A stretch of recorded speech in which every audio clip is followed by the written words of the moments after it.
Hey guys, welcome out to Revolution. We're going to continue going through our response to TurretinFan's examination. So he has made 9 videos, and so this is responding to Nick Sayers regarding Revelation 16:5, part 9 of question mark. And so mine just so happens to be part 10.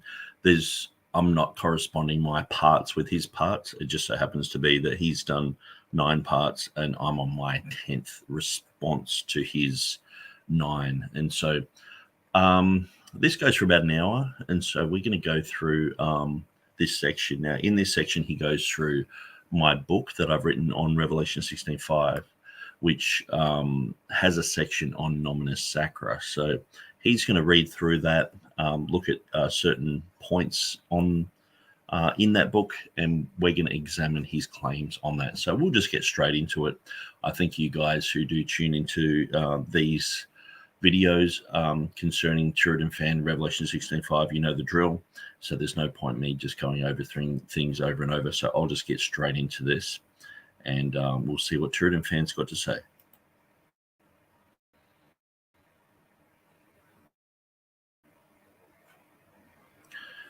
And so, like most of the other videos, I might fast forward a bit of intro stuff. And when I say fast forward, I put on 2 times or 1.5, and then just sort of get into the nitty gritty.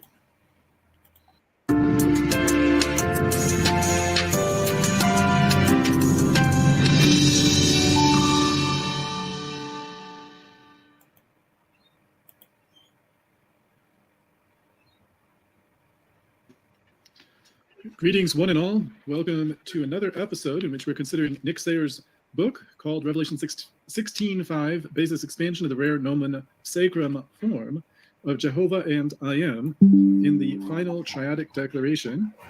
We are coming now to what I think may be one of the key sections of the book. A lot of the stuff that we've read so far, not to disparage it in any way, but a lot of the material that we've read so far has been background to the overall point. Now we're starting to get, I think, to some of the meat of the substance. Remember, one of the core aspects of Nick's claims about Revelation 16:5 is that Revelation 16:5 uses a rare nomen sacrum form. So some of the claim that he makes, of course, is what it is, and we just can't do anything about the claim. But in terms of evaluating the evidence that he offers and thinking about the claims that he's making, that's what I'd like us to do. So to begin with, just a really minor formatting point for, not so much for Nick, but for Nick's publisher. Just the 2.6 heading happens to fall right at the end of the page. I think it would look so much better on the next page. I know Nick didn't have any control over that, and I'm not blaming him in any way for that, but just something for him to, press his publisher on, assuming that they produce a second edition.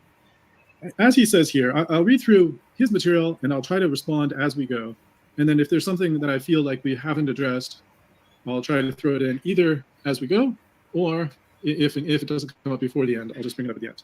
He says Nominis Sacra was used widely, supposed to means were used widely, and early in biblical manuscripts. The reverence for God and eventually other divine concepts would have been used in the Jehovic triadic declaration of Revelation 16:5. So this sentence is a bit of a bear. He says the reverence for God and eventually other divine concepts would have been used in this declaration. This is a funny thing about the English that's spoken. I've noticed it among a few presenters from the UK, this use of would have instead of a past tense, was or were. I'm not sure what's always meant by it. I'm not sure what Nick means by would have been used. I think he's saying it was used, but I don't know. There is a problem here, which he says the reverence for God. So as far as that is concerned, I mean, it's part of our everyday speech that we say, I would have used a different type of letter there. I would have used a different font. I would have used I don't know what TurretinFan is thinking there, so I don't know what his expectations are with that. But he seems to think it's an error. It's part of our everyday speech. I don't know if it's an English type of thing that's just crept into Australia, but perhaps it is an American difference in American English and Australian English. And other divine concepts. So some of the other concepts which are part of the collection of nomina sacra, some of them are divine, some are not divine. The majority are divine titles or the word God. So the word God, the word Lord, Jesus Christ, Father, Son, Holy Spirit. But there's also some other words that occasionally get abbreviated in the same way, including the word for man and the word for mother, neither of which are divine. Not that there aren't ways in which God, in Jesus became flesh and so forth, but some of these other terms are also abbreviated. Now, I think Nick's point is, when he says eventually other divine concepts, I think his point is that it started off with focused on divine and eventually turned to abbreviating other concepts besides the name of God. Now, as well, Nick seems to assume that the reason for these abbreviations is reverence for God.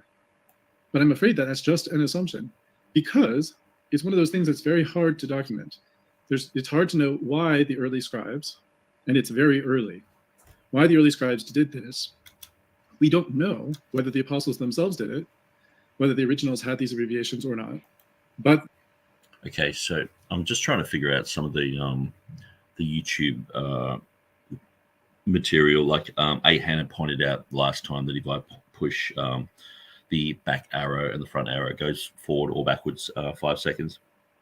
And so I'm just trying to look at how I can pause this without always having to bring back up this document.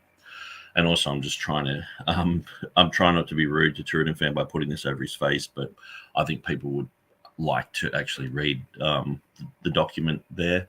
So I think he wouldn't mind that either. But yeah, so that's why I'm just sort of dancing around a little bit. But concerning, this having reverence for God, I think as we go through this, you'll see that TurretinFan sort of corrects himself, perhaps inadvertently, and sort of says, well, it did really start with the name of God and Kurios. And then, these guys all believe in a pre-Christ LXX Septuagint. And so the Nomina Sacra was in that as well, where I believe it's post-Christ LXX.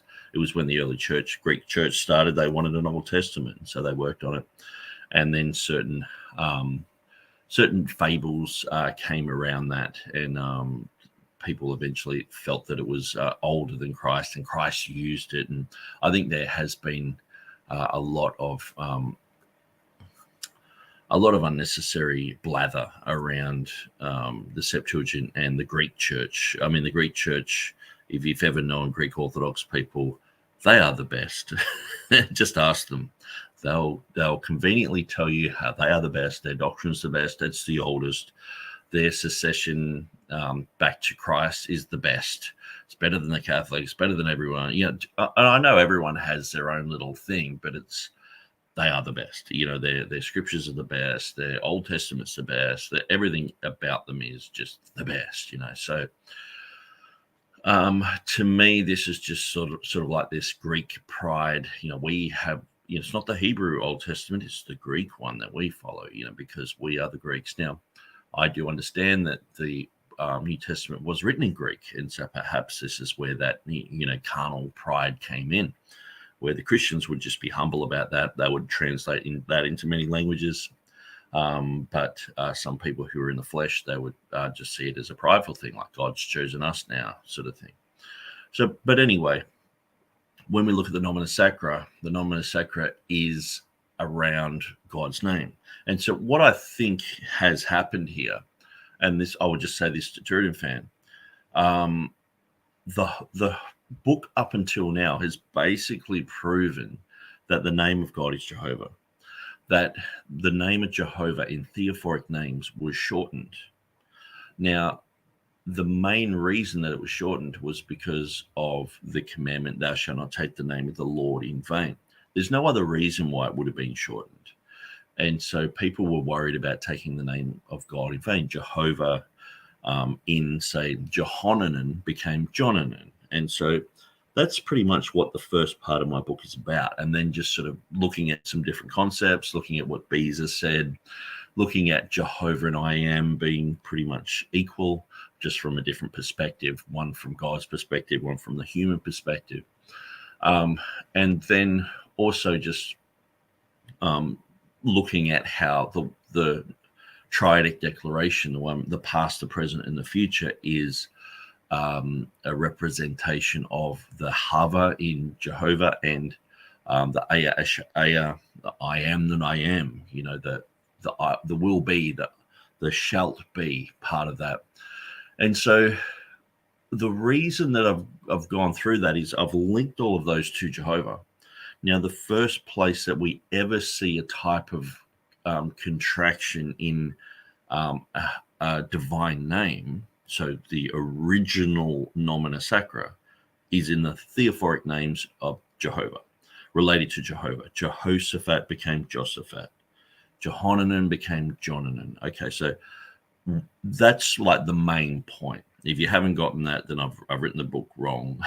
You know what I mean? Like, I should explain it more, or maybe I should just have bullet points and get this part of it. Because I've explained it up until now, then it's like, okay, so nomina sacra was widely used in early biblical manuscripts. The reverence for God and eventually other divine concepts would have been used in the Jehovic triadic declarations in Revelation 16:5. So in other words, someone seeing the past, the present, the future in the name, in the noun phrase, which art and wast and shall be, they would have recognized that that is a pure form of Jehovah expanded and I am expanded. Where the other four, they're very close, but they have a komenos instead of a somenos, which means the one which was and is to come, which is an event, not the one which was and is and shalt be, which is a being. And so God was in the past, even in eternity past, was in the present, or is in the present, and shall be forever. And so eternity past, present, and then eternity future. And so the was and is to come is eternity past, eternity present, and the second coming of Christ, which isn't like Christmas. It's like an event. So that's why Revelation 16:5 is the purest form of the triadic declarations. So someone understanding the Old Testament nomina sacra type of thing, even people in that generation perhaps working on the LXX, putting the name of Jehovah across and bringing it across correctly as kurios. There's nothing wrong with that. That's what the New Testament writers did. That's why the King James translators put Lord there. They didn't feel compelled to put Jehovah in every place. There's about 7 places where there is like a double up of Yah and Jehovah, and so they put Jehovah there. And so, but we see that someone who is either from a Hebrew background who knows these things, or someone who is translating the Hebrew Bible into Greek, they would understand that the name of Jehovah is the most sacred name. And so having it written out in front of everyone, for everyone to see, when even in places like the name Christ is contracted, the iota and the upsilon or the sigma, depending on whether it's nominative, genitive, or whatever, you have this contraction, and everyone knows that means Jesus. If you go through the manuscripts, if you go through some of the printed editions in the Reformation period, you see nomina sacra and you don't just go EU. Oh, that means EU. Like, how silly these scholars are who see os at 1 Timothy 3:16 and think that it means who. And it's like, no, it's a nomina sacra for theos. It's got the lines there. There are some manuscripts where the lines are faded. But clearly it's God was manifest in the flesh. It's a predicate without a subject if you have os. That's why Hort had to invent the hymn theory that, Paul just broke into song in the middle of that verse. It's ridiculous. It doesn't make any sense. And they inadvertently admit that it's a solecism, that it's a grammatical error, because they had to make up this hymn theory that Paul just abruptly broke into a Michael Jackson song or something, or whatever he was doing. He just started singing this Hillsong, hymn. He appeared in a body. It's ridiculous. It's just not proven by anyone, but people believe it. What I've found is critical text people will believe anything except for the Textus Receptus. They'll believe anything. I mean, even to the point where if you're talking about that verse, 1 Timothy 3:16, they'll go to the mat over that. But then when you show them that James White in his book agrees with the Textus Receptus reading and agrees with Dean John William Burgon on that verse, they go, that they won't change though. They'll keep fighting you, even when you show them evidence in their camp that these people actually agree with us. And so, but I think a lot of the anti against the Textus Receptus, against the King James Version, is spiritual, because with some people you can show them over and over and over, and they just simply keep regurgitating James White's material, and it's like, well, how many times do I have to prove that James White's wrong before you say he's a bad scholar, or Jan Kranz, or Dan Wallace, or all these other guys? They've been debunked for years and years and years. Don't just take my word for it. Go to Jeff Riddle. Even go to Will Kinney's page. Will Kinney, if you just read through it, you'll clearly see direct quotations, and him just poking holes in these arguments, these critical text guys' arguments. And so, he would be considered King James only, and so we can't read his stuff. We have to throw it all out, and all the rest of it. They just like to label people and throw them into a corner so they don't have to really deal with their argumentation. I don't care what label someone has. I'll still deal with their argument. But anyway, I'm sort of rabbit trailing. So let's just continue. The very early copies that we have, the papyrus copies, do in fact have it. And in fact, I have an interesting study that was from the 1950s or so. I think I can share it. Maybe I shouldn't share it right now.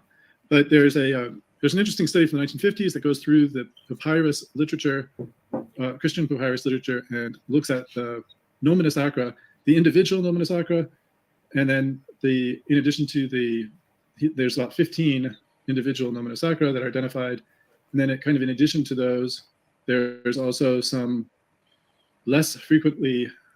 So I do mention those. Some things that he identifies as sort of less frequently. Mescalis 15. Or peculiar writing of words other than nomina sacra. So they're not what he views as nomina sacra, but they are nevertheless interesting contractions.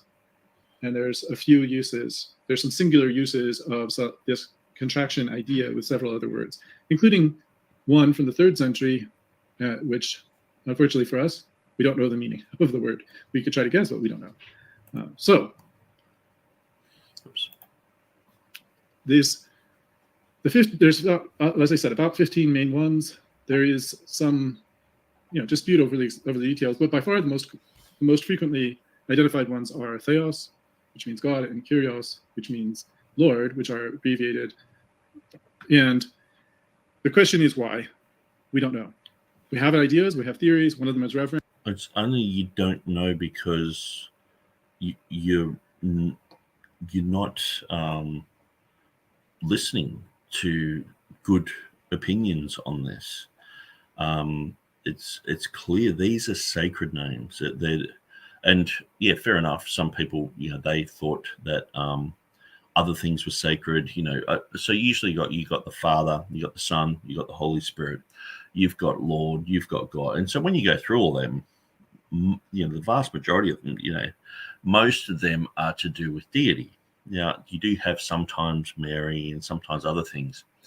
Now, obviously, that comes from a little bit later. But the nomina sacra, the line was to do with numbers as well in the Bible. But clearly, it's to do with names that are holy. That's the whole thing, nomina sacra. The holy names. That's why they have been contracted. One of them. So, I can understand what TurretinFan's saying. He's saying, okay, why did they do this? Well, I think I explained why they had the first nomina sacra in Jehovah. And I think it's adequate to say that they did that because they were worried about the commandments of God. So this creeping into the New Testament, like to me, it just makes sense. And when you look at the way that Jehovah, see, a lot of people, they only know the New Testament textual criticism. When you look at Old Testament textual criticism and the way that the Tetragrammaton has been used, look, for example, at the Jews. They just use Hashem. They don't even say Jehovah. If you listen to an audio Bible, they'll say Adonai. They don't say Jehovah. When the letters clearly spell Jehovah. And so they'll just say the name. They'll even in English have God G-D. And so you've got to understand these type of trends. Then it doesn't look so strange. What I'm saying about this happening in the New Testament, in the transmission of the New Testament, because this has been a cultural thing with the Hebrews for quite a long time. Some people have speculated that it's to save space, but that seems an unlikely way of saving space to me. This is just my personal opinion, not as a scholar or anything like that. But just to me, it seems unlikely that the words that you would pick to abbreviate to save space would be God's name or the word Lord. Those seem to be a reverential view of abbreviating it perhaps to make it harder for the persecutors to identify what we're writing about, especially these maybe borderline literate persecutors. To me, that seems like a better explanation. I think to hide it from Roman persecutors who are requiring us to destroy our scriptures. If you abbreviate the name of God, it makes it harder for the Roman persecutor to identify this as one of those works, and therefore more likely to preserve the manuscripts. Therefore, most of the manuscripts that we have today are the ones where the word's abbreviated. So maybe that's where this comes from, but it's speculation. We just don't know. Is it to protect it? Is it out of reverence for God? And so on and so forth. If it's about... I definitely wouldn't say it's to protect it. I mean, people would have to do is just see the context and go, okay, well, what's this word here? And then this was only appearing in Christian writings. And so if you saw Nomina Sacra, it's sort of like a big red flag that this is Christian writing. So if you're using it to hide the fact that it's a Christian document, I don't think people were doing that at all. It just doesn't make any sense to me. Concealing the nature of the text, then that makes sense why you would abbreviate theos and kurios to show that it's a religious text. If you hide those words, it becomes less clear that this is a religious text, although not much less clear, and probably mostly less clear to someone who's just semi-literate, looking for the words theos, looking for the word kurios, looking for the word Jesus or Christ, and not finding those exact words among the lines. Then the person might give up if they're trying to identify something as a target for destruction. So that might work with them. It wouldn't seem to work with somebody who's more fully literate and able to read through, because it would just raise a question: what does this word mean? And pretty quickly you could probably guess what this abbreviation means. But maybe not. I mean, it's hard to say for sure what people would or wouldn't do. So preservation of scripture might be one explanation. Another explanation, though, as I said, is reverence. And that reverence idea comes from the fact that the name of God is something sacred, and the name Jesus is sacred to us. The name Lord is sacred to us. So maybe there would be some reverential aspect to this. But again, I don't think that there's any ancient writer who explains the use of these. It would be fascinating to find such an explanation. I hope someday we do. I hope someday we find a writer who says that this is exactly what was done. It was done, for X, Y, and Z reasons. You got my book. I just thought I'd throw that in. No. But so far, as far as I'm aware, we have no such explanation. So continuing with Nick, he says, in some early Greek and Latin New Testament printed editions, the Nomina Sacra is kept in many verses, but Stephanus and later Beza unwrapped most of these in the later editions of the New Testament to make the full reading of the text more readable and understandable in Greek and in Latin. And he shows some examples in a passage from Codex Vaticanus, which Nick says is assumed to be from the 4th century, but not yet scientifically validated. Well, I can't agree. There has been validation of the 4th century through the orthographic study. It's not a perfect science, but it is a scientific way that's been validated. Yeah, but it's erroneous scientific validation. And so we look at archaic Mark. archaic mark was a 13th century Byzantine document that was said to be very close to Codex Vaticanus. It was one of the favorite manuscripts of the Alans. So when you read the books of Kurt and Barbara Allen, many times referenced at the bottom of the page were certain places and readings from archaic mark. But that was proven to be a modern day forgery, unfortunately for them. And so the science of textual criticism, or the science of paleography, examining these manuscripts, sometimes Byzantine artwork can be proven to be a forgery and things like that. But this one, it was actually by scientifically testing the ink.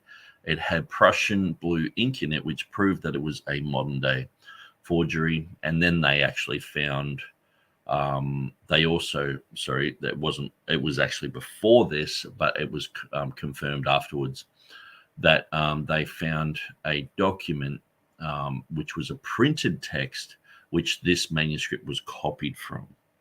And so it was like a printed Bible, like in the 1800s, and so they found that it matched up with this one, and so it had just been copied from there, even to the point where they get to the end of the line and they're just starting a new line, and it was like that. It just they didn't make much distinction between that, and Bibles were just they were getting sold for ridiculous amounts of money. So forgers, they had a field day.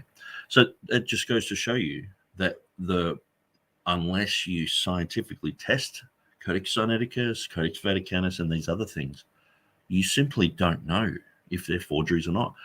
Some of the greatest people within the field of textual criticism, the Alans, were absolutely duped by this manuscript. So it went from being a 13th century representation of Vaticanus, and they're like, wow, see, that means that God preserved his word through, and then it's just a forgery. And so, and where does all that scholarship go? And why aren't these people laughed at as just, you guys got sucked in, And so that's why we question things. There's nothing wrong with questioning things. I mean, we're living in an age where there's evolution, and the theory, the common theory of evolution is pretty much based upon nothing. And so we know there's pseudoscience in most scientific arenas. And so we're just looking at this saying we don't want pseudoscience involved with our decision-making here. We want these things tested. And so many times when we say those things, people are up in arms about it, but there's nothing wrong with wanting more validation. It's usually someone who's trying to hide something that they don't want things to be examined further. We are examining everything to the nth degree. We are saying, let's scientifically validate this with modern science. We've got modern science. It's like, someone like James White, if it was his little pet thing and he was talking about something that he was trying to validate, he would say, why wouldn't you use modern day science? Why wouldn't you use the latest technology to find this out? Why wouldn't you? But, when you turn it all around and you say, okay, let's get Vaticanus and Sinaiticus and let's scientifically test them. Oh, well, our science is good enough. It's like, man, they can pretty much work out exactly what type of animal vellum that these things are written on. They can work out which part of the world these animals came from. They can work out how old paper is. The scientific testing is very good nowadays. So we should utilize that. We should test every manuscript that comes across the table and is said to be an old manuscript. We should look at it like art dealers deal with art, or people who, if you've got a ancient pot and it's said that this is 2,000 years old, you don't just go, oh, it's 2,000 years old, the expert said it. No, you test things. And so this is the thing, the art form of dating has unfortunately caused a lot of people to accept erroneous concepts, just like the aliens did. They were duped into thinking archaic mark was a genuine document. So anyway, that's a whole nother video, but let's continue. I understand that Nick would like to see a more, what's the right term, more thorough scientific evaluation, such as studying the inks, studying the parchment, and so forth. So maybe someday it will be done, I don't know. Since we have established, Nick says, that the New Testament translations of I am and Jehovah are distinctly relative to, I think he means distinctly related to, which art, was, and shall be, which has its own distinct Strong's Concordance Dictionary reference number, being the most holy name in Scripture, the sacred name, and being the purest form of the 5 triadic declarations. And it says declarations, but it shouldn't have the apostrophe there. That's just for your reference, Nick. In Revelation, it makes perfect and logical sense to acknowledge that early scribes wrote holy in Greek, kosios, or Latin sanctus, to designate the triadic declaration in Revelation 16:5 as a nomen sacrum. So here he has nomen, and I think he means nomen, meaning the singular form, because he then says shortly thereafter, nomina sacra, singular nomen sacrum, is Latin for sacred name, and is the scribal practice of abbreviating or replacing divine names or titles, especially in Greek, but it also occurs in some other forms in Latin, Coptic, Armenian, Gothic, Old Nubian, and Cyrillic. So this is a form of Cyrillic from the Old Church Slavonic, and you can see there's an abbreviation here, which the word is evangelii, and it's just abbreviated as Ovli, and there's that little strike across the mark there. But I think you'll find in the names of God and Jesus, there may actually be similar abbreviations that can be found as well. I don't remember if I have any good examples right off the top of my head. Let's see, maybe look to the beginning of the 4th gospel. Let's see, almost there. I think we're almost there. There we go.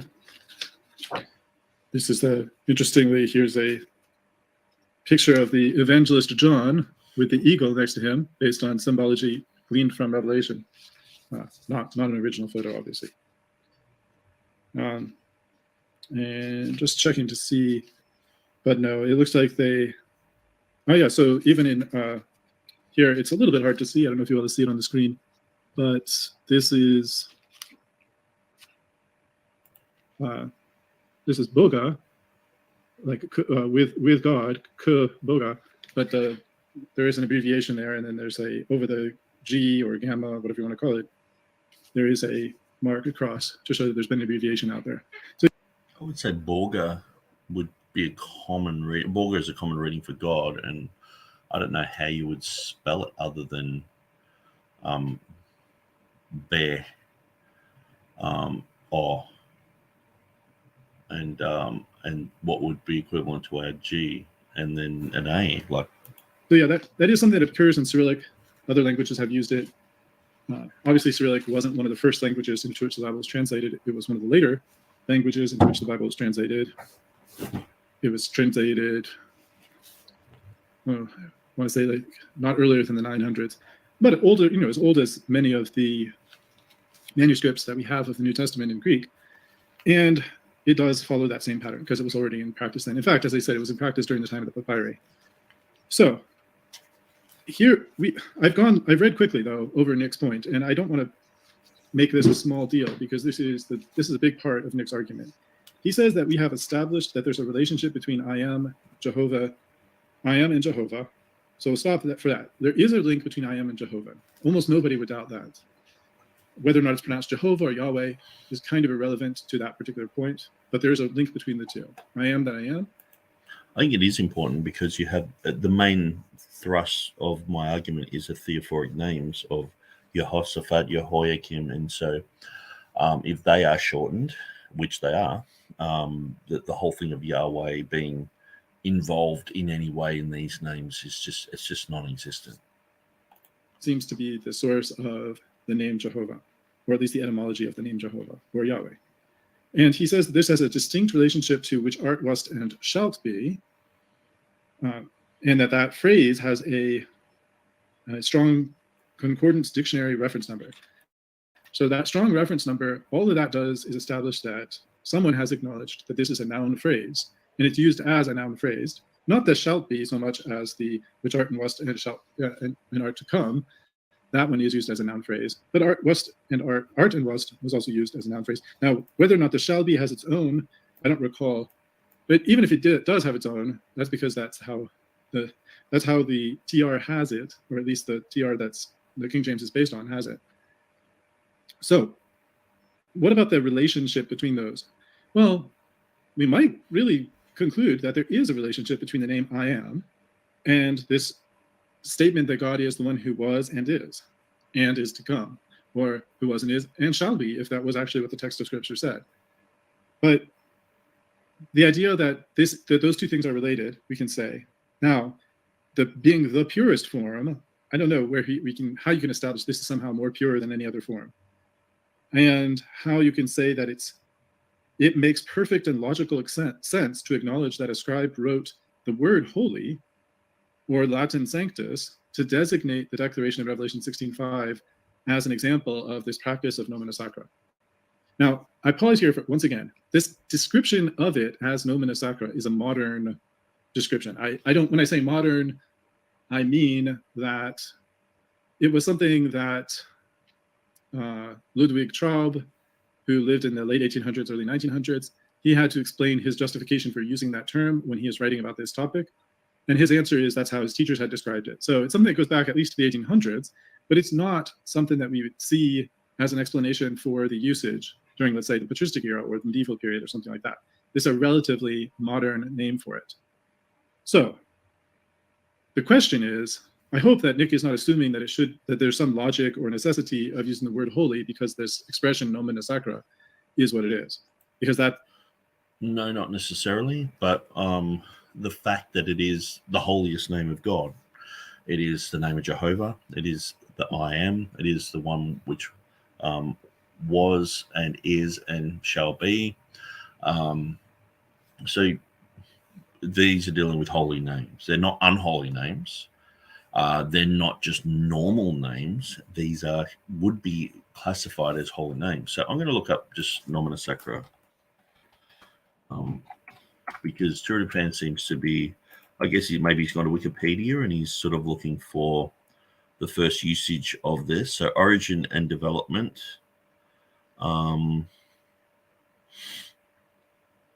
Okay, so the initial nomina sacra apparently consisted of 4 or just 5 words: Jesus Christ, Lord and God, and possibly Spirit.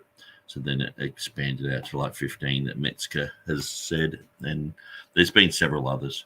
But I'm just trying to find out.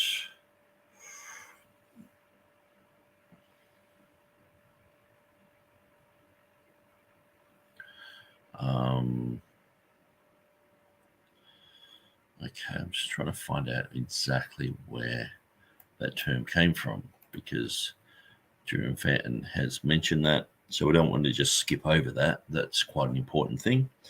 I'll just open up a few documents here.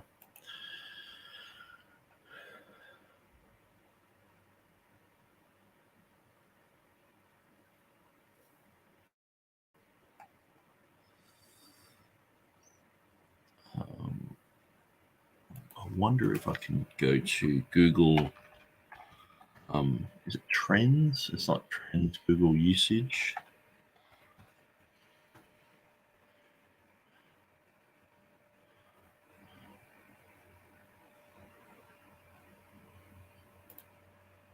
Is it Google Ngram Viewer? Let's have a look at nomina.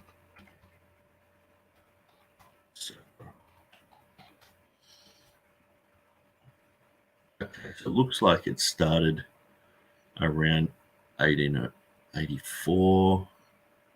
So it does look like it's a modern concept, but maybe, but that's in English. Let's go to, I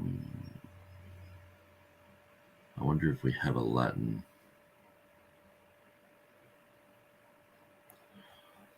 Oh, okay, so it's only choosing from, we'll go from 1500. I'll show you what I'm actually looking at. You can look at the trends of certain words. So in the year 2000, so even since then, it's climbed. I'm sure that half of these are me. Everyone like Nomina Sacra, Revelation 16:5, Nomina Sacra. I'm sure that when I do a Google search on Revelation 16:5, nearly everything on the internet that's remained is me just arguing with someone. Okay, so what was it Nomen Sacrum, which is a Latin term, so we've got to be okay. So around about the same time, okay, the usage picked right up in 2000, and then it dropped back down, and it's gone back up. So American English, French, German. I mean, a little bit earlier in German. I don't know, Italian, still earlier. Russian probably doesn't even appear in Russian. Spanish.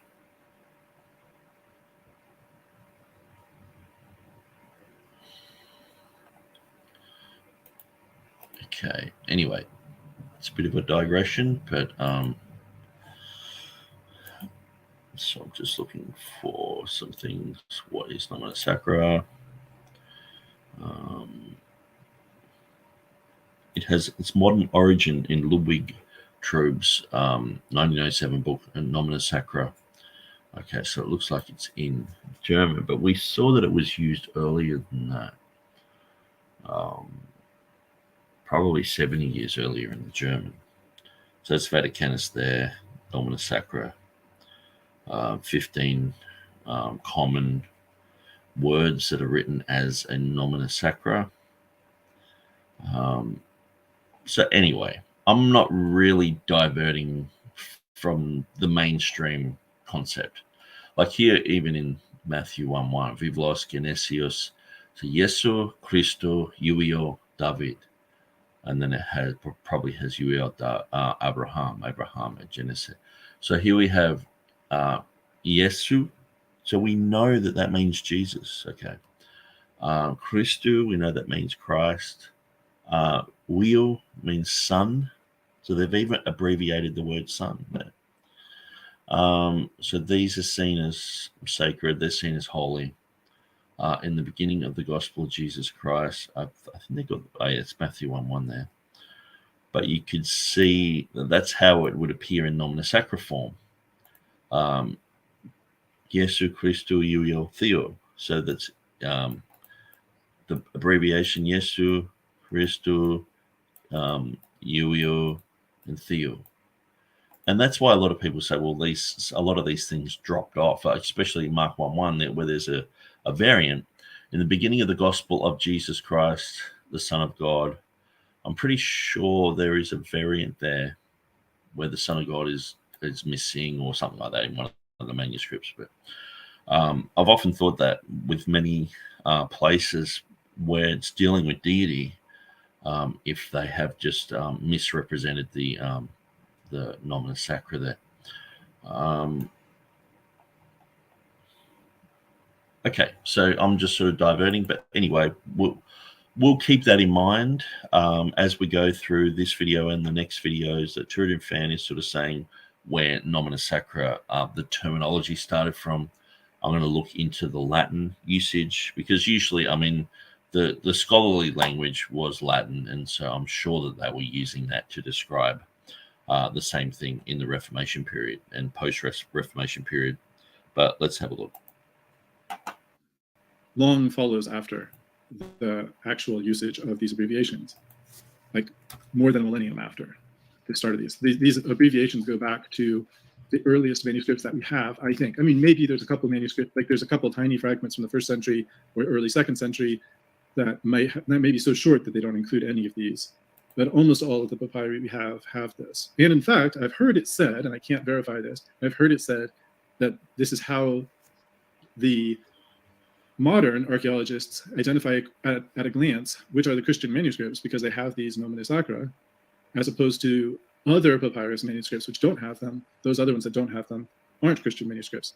Now I know the problem with that point, and I think it's a valid point, but the problem with that point is then that seems to kind of undermine my earlier point about using this as a way of disguising the identity of the documents by hiding the words theos and kurios.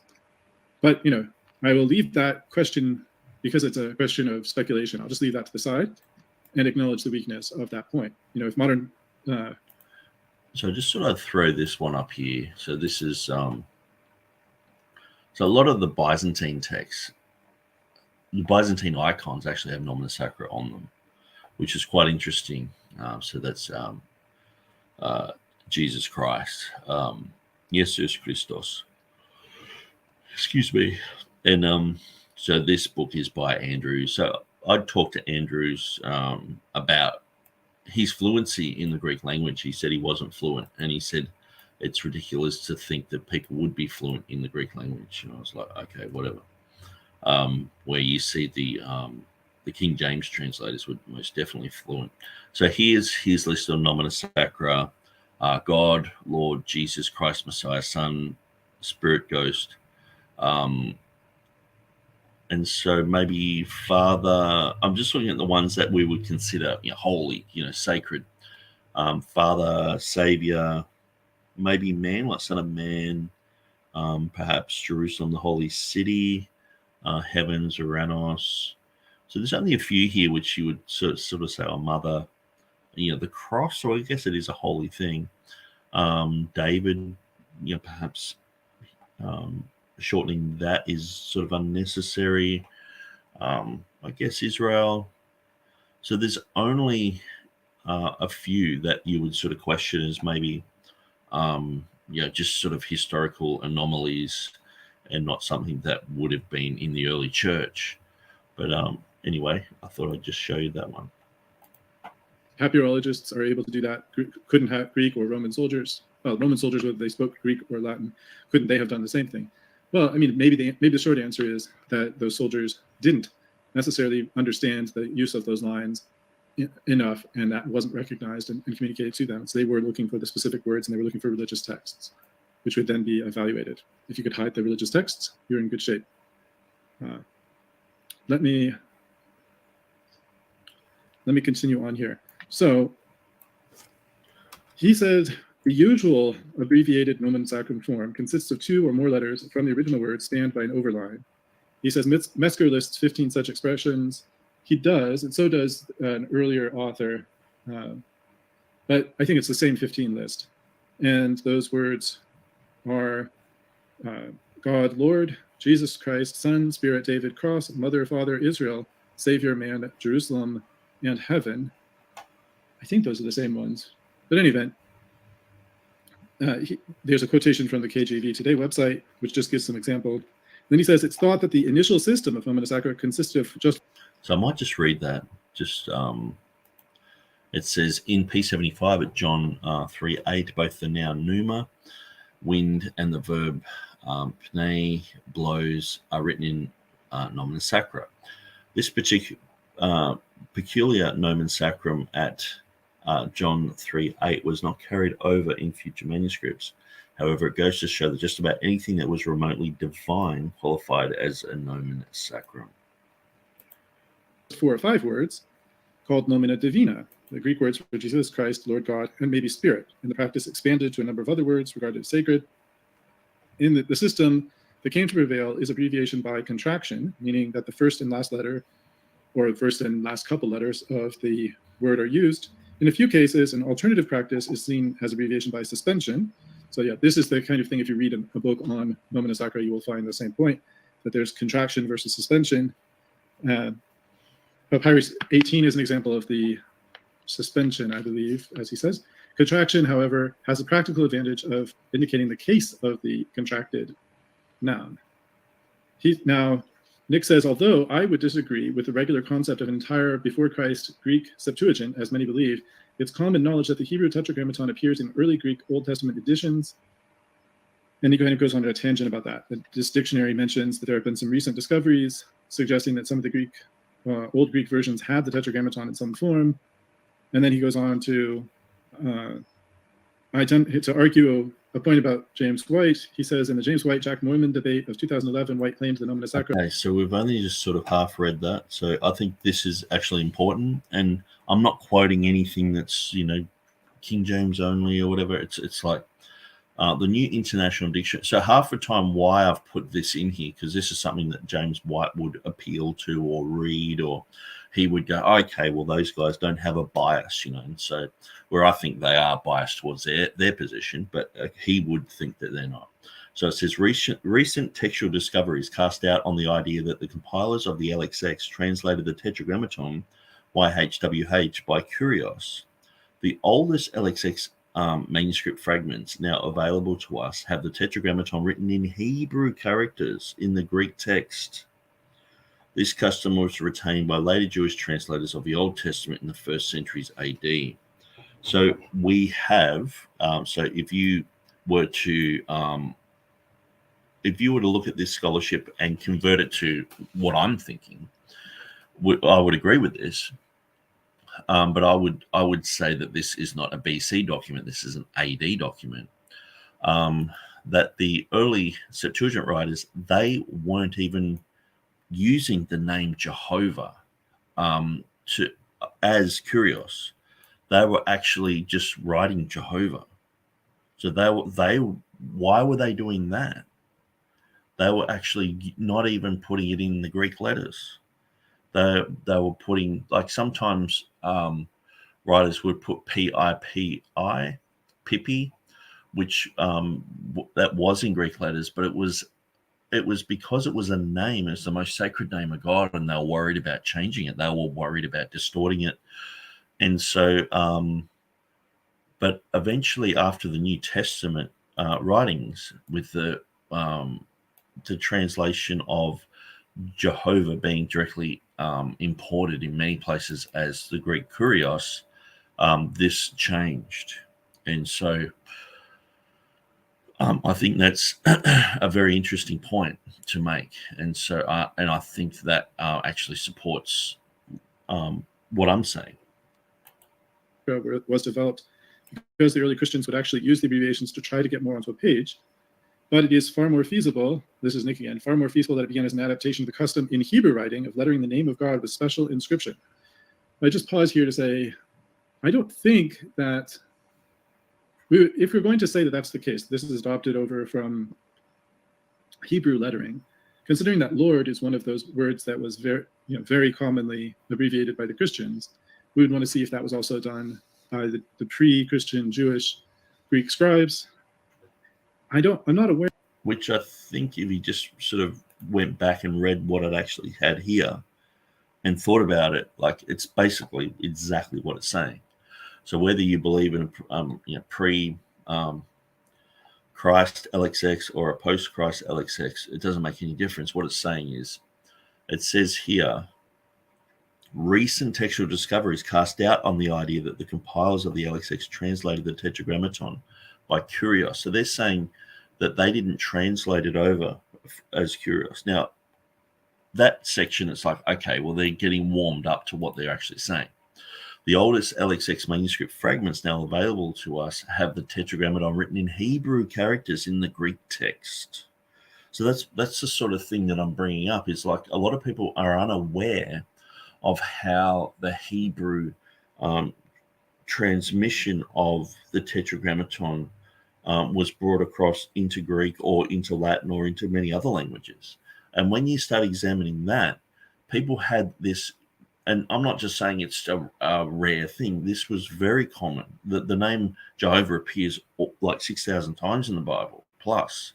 And so it appeared many, many times, and people were infatuated by this. And sometimes they didn't even translate it into Greek. They just used the Hebrew letters.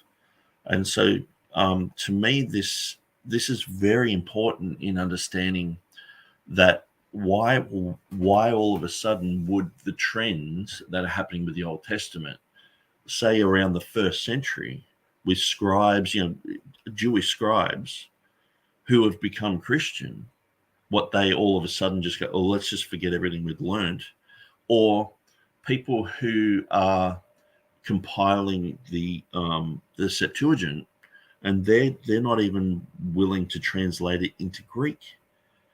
And so that if you have that type of thing happening, it doesn't seem as strange now to have this rare nomina sacra or nomen sacrum in Revelation 16:5, where it's the expansion of the name I am, expansion of the name of Jehovah, and they know this. They're like, well, what do we put there? You know, and so to me, this is very clear that the infatuation with contracting the name of Jehovah by what's the word I'm looking for? Replacing the name of Jehovah with something else, or transliterating the name of Jehovah with something. This was happening many times in different manuscripts. This is happening in many different ways, in many different forms. And so I think this is something that people need to understand, and that they need to learn when they're getting into the area of nomina sacra. And so, and it's all around the name of Jehovah. So to me, having the expansion of the name of Jehovah in the New Testament, it doesn't seem a huge, strange thing that someone's going to be protective of that name in Revelation 16:5. Fair, if anything, saying that is the case. So it says, he says that he points out that in early Greek Old Testament copies, Kyrios was substituted for the sacred tetragrammaton and was given special treatment to distinguish it from the occurrences in which it did not refer to God. I think he's talking about the fact that some places would use gold lettering or something like that. He said this reveals, well, oh my goodness, I'm not going to repeat this. He says that even a cursory look at the manuscripts involved reveal that nomina sacra lettering are sometimes large, and also the margins in many of the early manuscripts have an abundance of space. And he says that this somehow demonstrates ignorance of the issue. And in particular, how these issues are explained in Beza's footnotes in Revelation 16:5. See, the main reason I pointed out the ignorance there is not because I'm just an anti-James White guy, but I'm like, this reveals White's illiteracy on the issue of nomina sacra. Okay, so James White, he might be able to point out what I've said in the book so far, but he's not really looking at Old Testament nomina sacra. He's just looking at the New Testament, just doing a cursory look through Metzger's thing. And I've got even a cursory look at the manuscripts involved reveal that nomina sacra lettering are sometimes large. And because what he was saying was, in the debate, they would usually use abbreviations to try to get more on the page. So what they're doing is they're shortening the name of God and the name of Jesus because they want to fit more in. Wouldn't you do that more so with like the word K, like the word K? If you can read the word K, which is basically just the word and, you can already read 5% of the New Testament in Greek. And so it's the first word you want to learn, because then you're like, I can read 5% of the New Testament. It's like, yeah, the word K. It's just a conjunction. It can mean and or also, but so why wouldn't they shorten that just to one letter or plus or something? It's like, no, they're shortening. They're getting the name of Jehovah and shortening it. They're getting the name of Jesus and shortening it. They're getting these names, and they're worried about them and shortening them to fit more on the page. And so all I was saying was this reveals White's illiteracy. And when I say someone's illiterate, I know straight away some people think that that's a slander. Look, because usually people see illiterate as meaning you can't read. Okay. When I'm illiterate on many things, I don't know how to play the flute. I'm completely illiterate when it comes to studying the issues about playing the flute or the saxophone or the violin. Like, or perhaps because I play guitar, I can probably fudge the violin, but it's like when you're illiterate on a topic, you don't know the material that's written on it. Okay, so people should humbly admit where they're illiterate. And so that's what I'm saying here. This reveals White's illiteracy on the issue of nomina sacra. And even a cursory look at the manuscripts involved reveal that nomina sacra lettering is sometimes large. And also the margins of many of the early manuscripts have an abundance of space. So they're not like, so you have this huge page and you've got the writing right in the middle in this square. And it's like, well, if they were really trying to save space, they would. And so the thing is, it's not so much that he's made that conclusion; it's that he hasn't looked at outside of that box and gone, why do they have nomina sacra, and related it to the name of God himself. I mean, to me, that shows an illiteracy on this topic. He's got this other excuse, which he's used until I mentioned this, and then on the dividing line program, he said, I don't think that it's there to save space. I was like, well, that's just what I just said. So he's obviously read what I've said and changed his position, because in 2011 he was using that in a debate.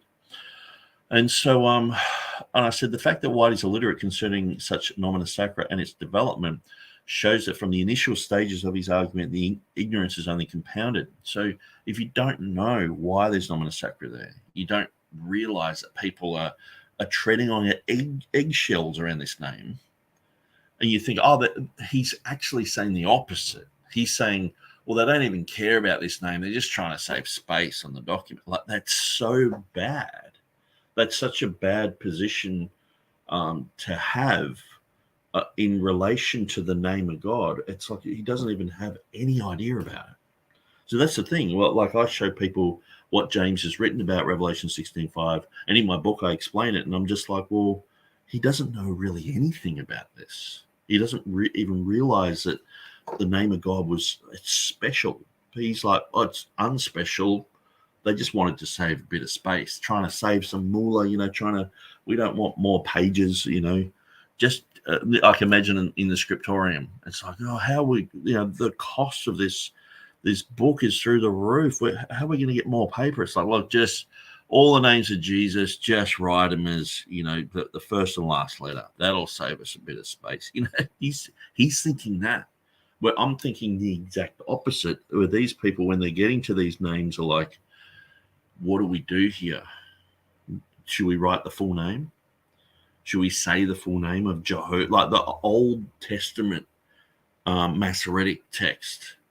They're like, should we actually write the name Jehoshaphat when we know that that's so close to the name of Jehovah? Should we just write Josaphat? And that's what they did. And so understanding these things from the perspective that I'm putting them in, it's crucial to know why someone would go, okay, Revelation 16:5, here's the expansion of I am, the expansion of Jehovah. What are we going to do there? Write holy there, so people understand this is a holy name. And 1:4. Now, that's another point that Nick is going to raise that we'll have to come to, and we'll have to definitely make a point to come back to that. I'm trying not to just turn this into me standing in the middle of a criticism fest, but in terms of the substance here. So there seems to be an assumption that on Nick's part, an assumption that the reverential abbreviation is the reason, that somehow out of reverence for God, these words are being abbreviated. As distinct from a space-saving idea, the space-saving idea would be that these are words that are frequently used, and therefore they're abbreviated in order to save some space. Theos goes from being 4 letters down to 2 letters, thereby saving some space. Yes, the margins there are space in the margins, but that's because there are margins. And I'm not sure what is perceived to be the significance of that. The margins seem to be fairly, depending on the century of the manuscript, margins are fairly evenly enforced. And even the luxury manuscripts, like the ones like the Vaticanus or Sinaiticus manuscripts that seem to be expensively made, Alexandrinus, Codex Alexandrinus, Codex Vaticanus, Codex Sinaiticus, those seem to be professionally made, I believe, and very expensively made. And there's even more expensive ones on purple purple dyed parchments and so forth. But none of these seem to necessarily skip using these abbreviations because they're such, they're supposed to be so high end. And so the abbreviations were maintained down through the centuries, but it seems like not many people understood why they were using them, just that they were using them, because there's not much discussion. But I think it's just actual ignorance. Like, to me, when people talk about Revelation 16:5 and they're like, well, it says holy there, they're like, well, so did the church for 1500 years not know what was written there? And I think the Greeks knew. I think the Greeks knew the Bible so well, when they saw the one which was and is to come, the Ha'on, Ha'en, Komenos, for them to go Ha'on, Ha'en, Ha'esomenos, it wasn't such a huge jump. There were several commentaries that had that reading in it, several Latin manuscripts that had it in there. Like say the Ethiopic, they had it there, so it's spread around. So that information is available for people to look at and to study and to go, oh, okay, well, people are saying that this is shall be. But I think that the Greeks actually knew it was a holy and sacred name, and so they had Hosios there, knowing that means it's holy, because it's a solecism. There's a grammatical error. The one which was and is and holy. Okay, so it doesn't make any sense. And when you look at the say like the Geneva Bible, or is it the Geneva or the Bishops? It has it exactly as a Greek manuscript should have it, according to the Nestle Aland, according to the majority text, and and just looking at manuscripts, it should read the one which was and is and holy. That's exactly what it should say. But they change it to the one who was and is the Holy One, so that they actually change it and morph it to, oh, he's the Holy One now. And it just doesn't make any sense, because you have Jehovah having the past, the present, and no future. You're having the I am, who even Coverdale was translating it as I shall be who I shall be. But then you've got the expansion of that name, and there's even no shall be there. It's like, and so that's one of the reasons why I reinforced over and over again earlier in the book that some people were very focused on the future part of that. And I know some people would have I will be what I will be, or I am that I am. I believe that's the most accurate. But some people were pointing out it's in a future form, so it should be I shall be what I shall be, and like Coverdale has that, and people point that out in commentaries and things like that. And so to not have that future form, it's like, okay, what God are we talking about? The one who was and is, and this God doesn't have a future. It's like, to me, that's just strange. It was and is, and he's holy. So okay, it's not explaining the full name, the past, the present, and the future. It just seems odd. It's weird. It has God's name cut up into bits. Of it that I know of. I would love to be corrected on that. I'd love to be informed more on that, if there is some historical investigation. In the books that I've looked at on Nomina Sacra, I haven't seen such discussion. In online discussions about this, I haven't seen such a discussion. I hope it's out there. It would be lovely if it is out there. But in any event, we'll come back to that if that does arise. So he says the use of Nomina Sacra was an act of... So I just want to read this James White thing. White is ignorant of the triadic declaration. So this is the thing. I'm not just saying he's illiterate and ignorant just because I don't like the guy, okay? I'm fine with James White, who he is and everything like that. I just wish he would be more of a Christian. In some things that he said, he's completely slandered and lied about me and said all sorts of crazy things about me. So I'm like, okay, I'm going to say those things. I'm not just going to hold back, But anyway, I'm not even going. I'm just saying the basic points here. White is ignorant of the Triadic Declaration. He doesn't know the Triadic Declaration is related to Jehovah. He's ignorant of it being the name of Jehovah and I am, and how Nomina Sacra developed from the Tetragrammaton. See, this is, I understand he's saying, okay, well, it's got the name James White here, so we won't read over this part. But this is integral to see TurretinFan, because he's friends with James White. He's just seen James White and gone, I don't want to read that bit. Okay, so you can just skip that name. But listen to this, I could put most text scholars. Okay, I'll get rid of the name James. Most text scholars are ignorant of the Triadic Declaration, of it being the name of Jehovah I am, of how Nomina Sacra developed from the Tetragrammaton, and how these details are explained in Beza's footnotes in Revelation 16:5 and 1:4. And so that's a huge thing. That there's a lot that I've spoken about there.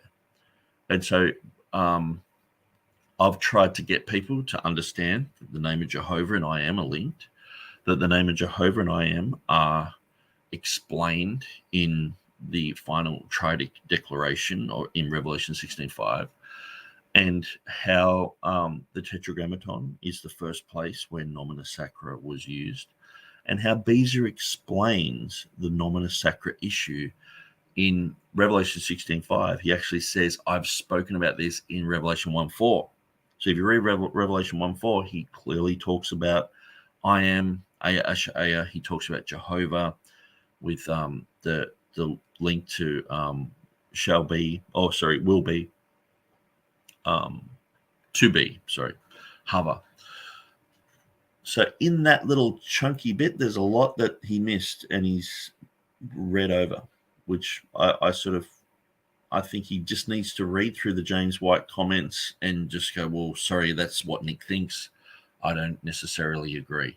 Because sometimes, I wrote this whole thing for James White. So I'm like, okay, James White, you're ignorant of this, you're ignorant of that, and then he needs to know what he's ignorant of, so he's not making the same mistake. So anyway, let's continue. Sacred reverence. But again, this is just Nick say so. It's not an unreasonable speculation, but it is speculation. Nick doesn't know the reason why it was done. He thinks it was reverence, and it might have been reverence, but we don't know that it was reverence. Rather than a purely practical, say, space-saving device. Now, again, to those who say that it is purely a space-saving device, I would ask them as well, what's their reason for thinking that it was just a space-saving device? And why abbreviate such short words rather than much longer words? Maybe the answer is because they're fairly often used.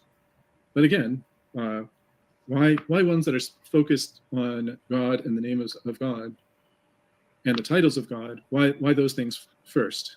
The reverential, that's the advantage of the reverential aspect.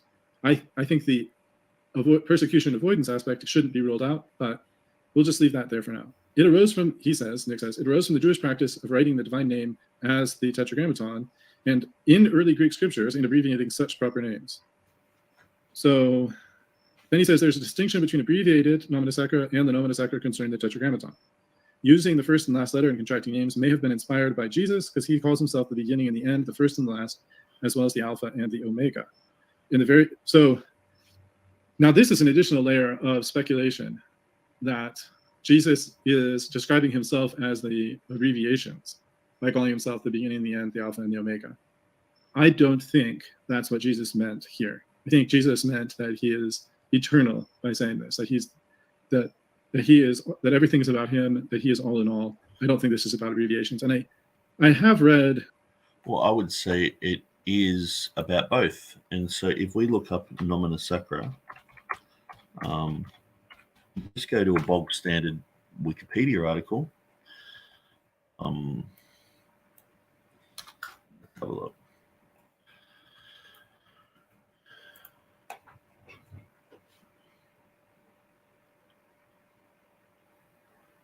So I saw this earlier when I skipped through, because a lot of what I've written is just common everyday understanding of the Tetragrammaton. Greek culture also employed a number of ways of abbreviating proper names, though none in quite the same form as nomina sacra. Inspiration for the contractive forms using the first and last letter has also been seen in Revelation, where Jesus speaks of himself as the beginning and the end, the first and last, as well as the Alpha and the Omega. So this is Colin Henderson Roberts, Manuscript Society, Belief in Early Christian. And so it's not like it's my strange thought, but like just on Wikipedia it has it, and it has the link to the book there. It's not like it's got all these contested, that's wrong, that's wrong. This is just sort of, usually for stuff to stick on Wikipedia, it has to be just sort of a general consensus. Most scholars would go, okay, sort of thing. And so, like here, it's got the two zetas with a horizontal line in the middle. That's the Tetragrammaton. You know what I mean? It's like, all you have to do is just look up these things about the Tetragrammaton. You see it everywhere. It's like a never-ending study. You could just study this forever about the Tetragrammaton and what the meaning of it and how it's been translated. And there's just so many different ways that the Tetragrammaton has been used. It's just quite incredible. So anyway, let's continue. A number of commentaries on this recently because of preparing for this discussion and also for a related debate. And I've heard lots of arguments about it. Usually they go the direction of eternity. And I have been persuaded by them that that's what this is about. And then Nick criticizes Dr. White some more because his ministry is called Alpha and Omega. And then he says, that he thinks that there's a grammatical error in the critical text. In TurretinFan's desire to not look at me, be critical of James White, when James White on his dividing line calls me an idiot, a moron, like, you know what I mean? It's like he can be totally critical of me, and it's just out there on the dividing line for everyone to see. But I've pretty much written in the same type of vein, going, okay, well, James White, if he's saying he's the greatest scholar and all the rest of it, he's written the book of King James Only Controversy, and he's asking people to critique it, surely he can cop a bit of criticism. And so using the first and the last letter of the contracted names may be, and so notice, may have been inspired by Jesus. And he speaks of himself as the beginning and the end, the first and the last, as well as the Alpha and the Omega. The very concept of the name of James White's ministry is a nomen sacrum description of Jesus, the Alpha and the Omega. What a pity he knows so little about the practice. You only have to listen to White's drivel concerning the greatest grammatical error in the critical text, which is 1 Timothy 3:16, to see the compounding errors of White concerning nomina sacra, where he assumes the reading of hos over the well-established abbreviated form of theos, causing a predicate not to have a subject, thus giving rise to the blizzard and completely false assumption. I think that that's actually an autocorrect, the blizzard. I think I've written bizarre, not blizzard. The bizarre and completely false assumption that the verse, and so this is just a draft form, so this isn't the final form. A completely false assumption that the verse is an ancient hymn. So I spoke about this earlier. Even the New King James has a verse in strophes, making it look like a hymn or a poem. Following such nonsense, White ruins the verse, as text critics so often do. It is clearly nomina sacra form, not os, who. So that's very understandable to people who are open, people who are interested, people who are open to correction. That they might have believed that in the past, and they look at that and go, okay, and then they read Dean Burgon and they study these things out and they go, yeah, it's ridiculous. It's a solecism. It's clearly not who appeared in a body. It's clearly theos. Yes, there's a lot of evidence for that. Yes. But see, James White, he goes around basically preaching that this place it's not a conspiracy theory. It's just people, instead of seeing theos, they saw os. It's not a conspiracy theory and all this sort of stuff. But he actually believes that the reading, the Textus Receptus reading of theos is superior. So how strange is that? He's going around teaching the opposite. But in his book, he says he agrees with the Textus Receptus and Dean Burgon on that. And so, but it shows you that he doesn't really even understand nomina sacra there, which is the issue there. It's either nomina sacra or it's not. You either have the lines there, meaning it's nomina sacra for theos, or you don't have the lines there, and it creates the greatest grammatical blunder in the Nestle Alarm text. I'm not just talking about a little blunder. This is the greatest blunder. It's a predicate without a subject. Schoolboy Greeks wouldn't make this mistake. That's why Hort invented the hymn theory, to cover it up, because they knew. People were like, what about the blunder here? What about the solecism here? Okay, let's make up a story. It's a hymn. Paul got the guitar out and just started singing. It's ridiculous. And that is an admission that there's a solecism there. So the thing is, if you talk to people who are above the level of James White, they say it's a solecism. They're not fighting that. And so I'm usually on Facebook dealing with people like that. They're saying, okay, well, the solecism here is because of this and that. And they're making up excuses for a solecism. They're not saying it doesn't exist. And so then you get the lower tier people who say there's no solecism. It's like, okay, I guess, you say it loud enough and you thump the pulpit hard enough, you're going to get that, but it's not reality. But anyway, so what about TurretinFan? Well, I'd say to TurretinFan, you've got to read through these bits. You can't just skip over the book and just think that there's nothing important there. There's quite a lot of importance in looking at 1 Timothy 3:16 here, because it's to do with nomina sacra. I haven't got a lot in my book that's just superfluous. There might be a whole entire chapter of Jehovah and I am, they're related, or Jehovah in this and that. And so, okay, but when I'm specifically talking about a certain topic, and you're saying this is the crux of the whole argument, you don't want to just skip over this. This is quite important. 1 Timothy 3:16, over in which there either is hos or theos being the nomina sacra in a nomina sacra form, or hos being just a simple word. And then he has a little bit more discussion on that. I'll just skip over that for now. It doesn't directly relate to our discussion. He says many instances are an abbreviation, not a substitution or replacement of one word for another. He says, except in the case for the tetragrammaton. So I pause here to say, this is one of the flaws. From my standpoint, this is a key flaw in Nick's argument. The key flaw is this: nomina sacra in the practice of Christians, in all the cases where there's no dispute about this being nomina sacra, in all of those cases, the abbreviations are one word, and they're either the first couple of letters, or more usually, they are the first letter and the ending of the word. And then they're indicated by an overline that shows that this is an abbreviation, because that way you can more easily distinguish these from being parts of other words. Now he says, except for the tetragrammaton, where there's a substitution of one word for another, such as the word Lord instead of the name of God, Yahweh or Jehovah. He mentions that there's a translation of Matthew from, it looks like 1385.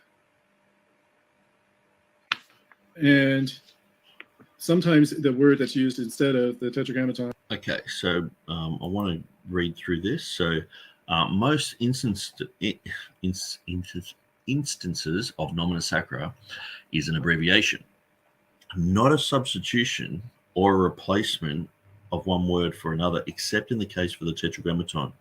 Over the centuries, various translators have inserted the tetragrammaton into Hebrew versions of the New Testament. One of the earliest rabbinical translations of Matthew is mixed with the 1385 critical commentary of Shem Tov, in which he includes the tetragrammaton written out or abbreviated 19 times, while occasionally including the appellative Hashem, meaning the name. Is Hashem, which means the name. And many modern Jews will avoid putting the vowels in the words Lord and God. They'll just put L-RD or G-D. And some Christians have picked up on that and do the same thing. Nick says it's very common for it is a very common Jewish exercise to restrict the use of sacred names of God to a liturgical context. And in casual conversation, some Jews, even when not speaking Hebrew, will still call God Hashem, meaning the name. And likewise, when quoting from the Tanakh or prayers, they will sometimes replace Adonai with Hashem, Adonai being the word that means Lord. And then even when making recordings, that's even done sometimes. And historically, when this practice towards that name was applied, the name must first be recognized by the expert scribe called a sofer, according to Nick, who writes the Torah scrolls.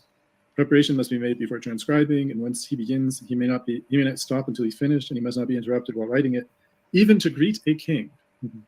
It's very nice to see that reference. Unfortunately, it's terrible that reference isn't accompanied by worship of the sun. If an error is made in writing, it's not to be erased. A line must be drawn around it to show that it is to be disregarded. Then the entire page must be put in a geniza, which is a burial place for scripture, and a new page rewritten. This unusual practice is said to be from Deuteronomy 12:3-4, meaning that you can't do so unto the Lord your God, meaning destroy the name of God or burn with fire their altars and pillars and so forth. So they think they should never blot out God's name or erase it. And then he says, other information reveals that if this name was written in an unorthodox or heretical manuscript, it can and should be burned. None of the New Testament manuscripts contain this tetragrammaton, except, he said, this is Nick's exception, in these 5 triadic declarations. A passage recorded in the Hebrew Tosefta Shabbat 13:5, quoting Tarfon, is sometimes cited to suggest that early Christian writings or copies not only contained that tetragrammaton, but that they were to destroy such manuscripts entirely. And it says the Gilyonim, the Gospel books, and the books of the Minim, Jewish heretics, are not to be saved on the Sabbath from fire, but one lets them burn together with the names of God written upon them. So, Nick is taking that as understanding that the tetragrammaton was written on there. And then Rabbi Jose, this 1st and 2nd century, a Galilean, said one cuts the references to the divine name and stores from the Christian writings and stores them away, and the rest burns. And the Anchor Bible Dictionary apparently says there's some evidence that the tetragrammaton appeared in some or all of the Old Testament quotations in the New Testament when the New Testament documents were first penned. I don't know what evidence they're pointing to. John McCrae wrote of the possibility the New Testament autographs may have retained the divine name in quotations of the Old Testament, and stated that if the Septuagint had used one Greek word for Jehovah and another for Adonai, such usage would doubtless have been retained in the discourses and arguments in the New Testament. Thus our Lord, in quoting the 110th Psalm, might have said, Jehovah said unto Adonai. Well, I'm not sure that's helpful for Nick's point. It seems to be making the opposite idea, which is that the Jesus use of Lord rather than Jehovah indicates that the Septuagint at the time just said Lord. Since that time, it's been shown that the Septuagint, so-called, according to Nick, contained the tetragrammaton, but it was removed in later editions. And he cites a New International Dictionary of New Testament Theology, which said... So I just have to clear that up. So basically, I'm just saying what was written here. In the book Archaeology and the New Testament, John McCrae wrote of the possibility that the New Testament autographs have retained the divine name in quotations from the Old Testament. In 1871, Robert Barker Girdlestone, concerning the tetragrammaton, stated that if the Septuagint had used one Greek word for Jehovah and another for Adonai, such usage would doubtless have been retained in the discourses and arguments of the New Testament. Thus, our Lord, in quoting 110th Psalm, might have said, Jehovah said to Adonai. So I'm actually pointing out that this didn't happen, but they didn't have the separate names for Adonai and Jehovah. They just said, the Lord said unto my Lord, the Kurios said to my Kurios. Okay, so that's all I'm pointing out there. Since Girdlestone's time, it has been shown that Septuagint, so-called, and when I say so-called, like I've said earlier, this when you say something so-called, you might say, okay, well, the Super Bowl is the so-called greatest sporting event in the American calendar. Now, it might be. I'm just saying that's what it's so-called that. It doesn't mean I'm degrading it.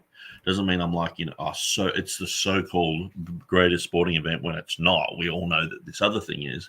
No, it's just it's like the King James. I could say the King James is the so-called most accurate Bible according to King James defenders, and so sometimes people see so-called and they think it's always a negative thing. Contained in the Tetragrammaton, but that was removed in later editions. And so that sort of echoes what I was saying earlier, that some people, they were putting the name of Jehovah directly over. But then when they looked at the New Testament and the usage that God used in the Greek, where he was just having Adonai and Jehovah just brought across as Kurios, then the Septuagint eventually worked on that as well and used that type of pattern as well. So that would actually go against the whole concept that the Septuagint is a BC document, because people are like, oh, so they were already doing that, 300 years before Christ. And so the New Testament guys just copied that. Well, the earlier manuscripts show they weren't doing that. So to me, it's just the early church. They didn't have the complete entire Bible. So they were going through the Old Testament, working on that, and manuscripts involved with that. They were transliterating the Tetragrammaton at Jehovah straight across. And then eventually they're looking at the New Testament and going, well, actually, these guys are like inspired, like Paul's inspired to write this. This is the scriptures. And he didn't have an issue of just saying Kurios. And so maybe we should just do that too. So to me, it falls perfectly into place with my concept on the Septuagint. So, and when I say Septuagint so-called, this is what I was actually getting at. TurretinFan's should say the same thing, because does he believe in the story of the 70? I don't think he does. I don't know any real scholar who does. You might get a few widows here and there who believe it, but it's like, so it is called the Septuagint so-called. So even if I was writing something and I wasn't saying, Septuagint BC or AD, if I wasn't in his camp and I'm there with James White, we're all buddies and we're all, drinking a kombucha raspberry lemonade together, I would say the Septuagint so-called.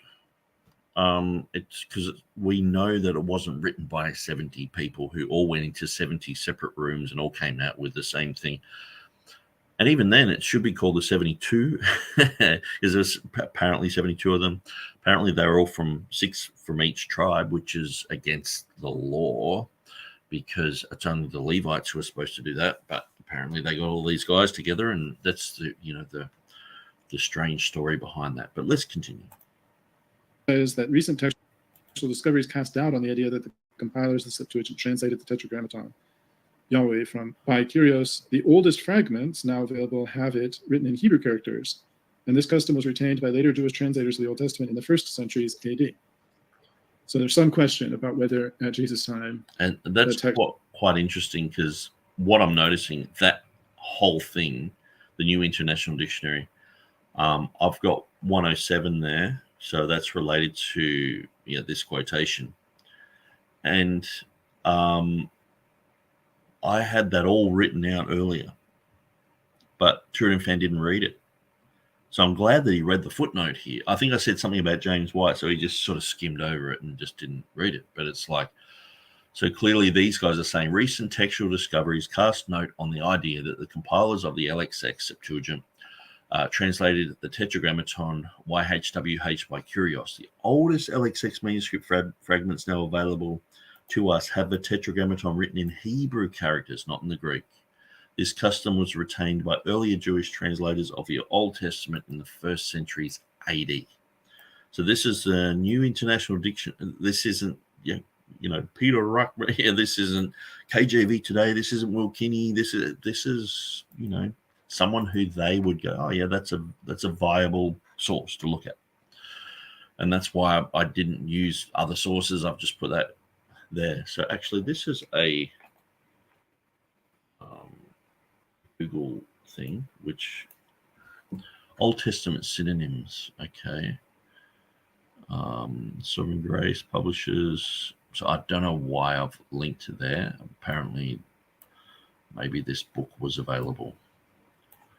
Oh yeah. Maybe it actually still is available. And I've got the page number here, or do I? 106. Anyway, so that's an interesting thing to look at.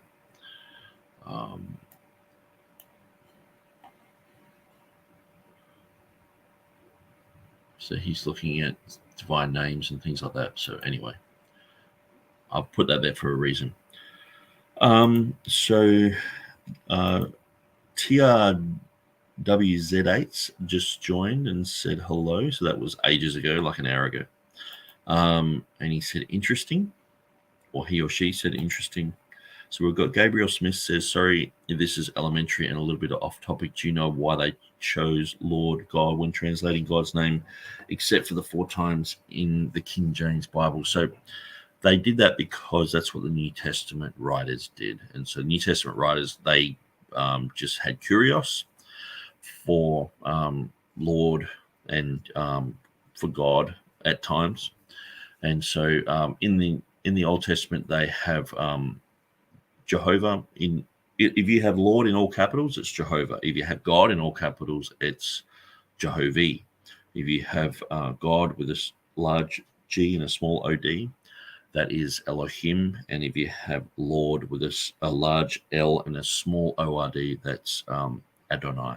So usually you can see the underlying words from looking at the different types of font settings that are in the King James.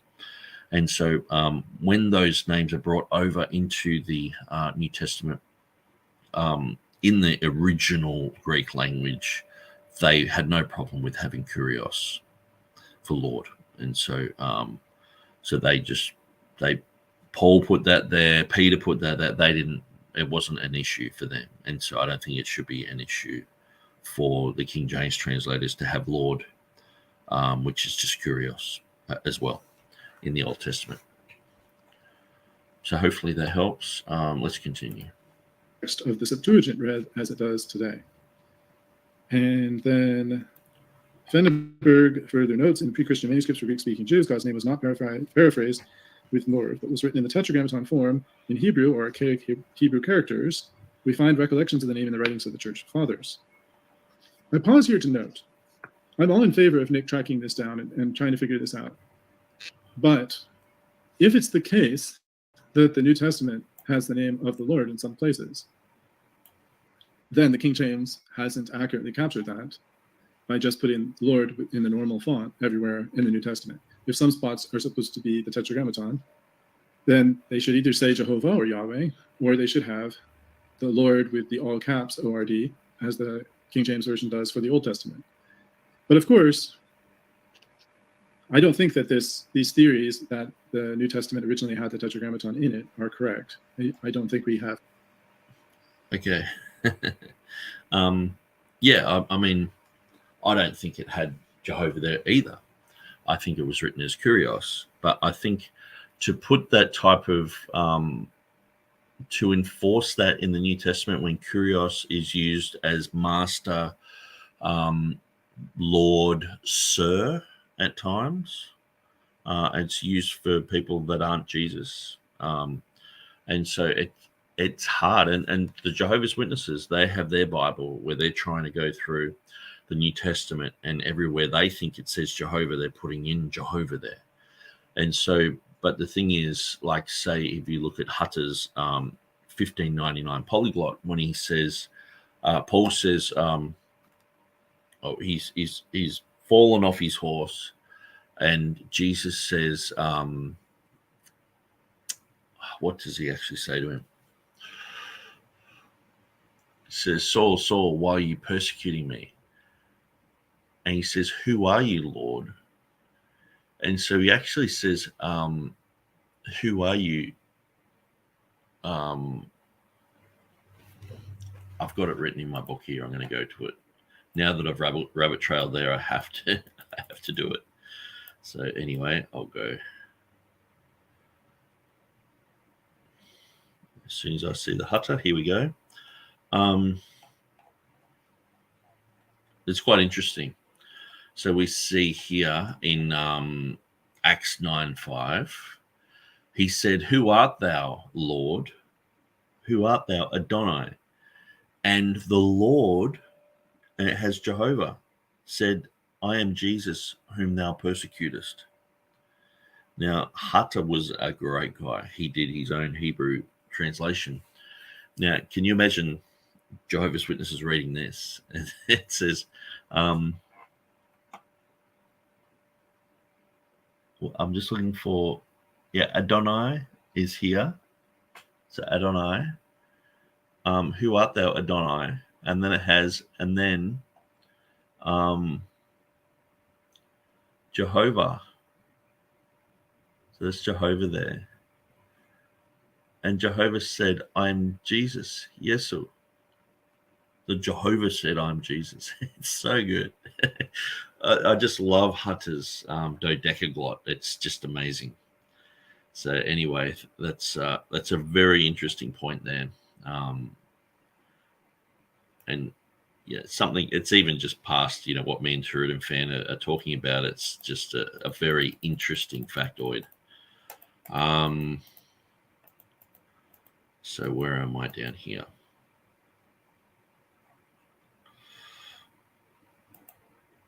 Okay.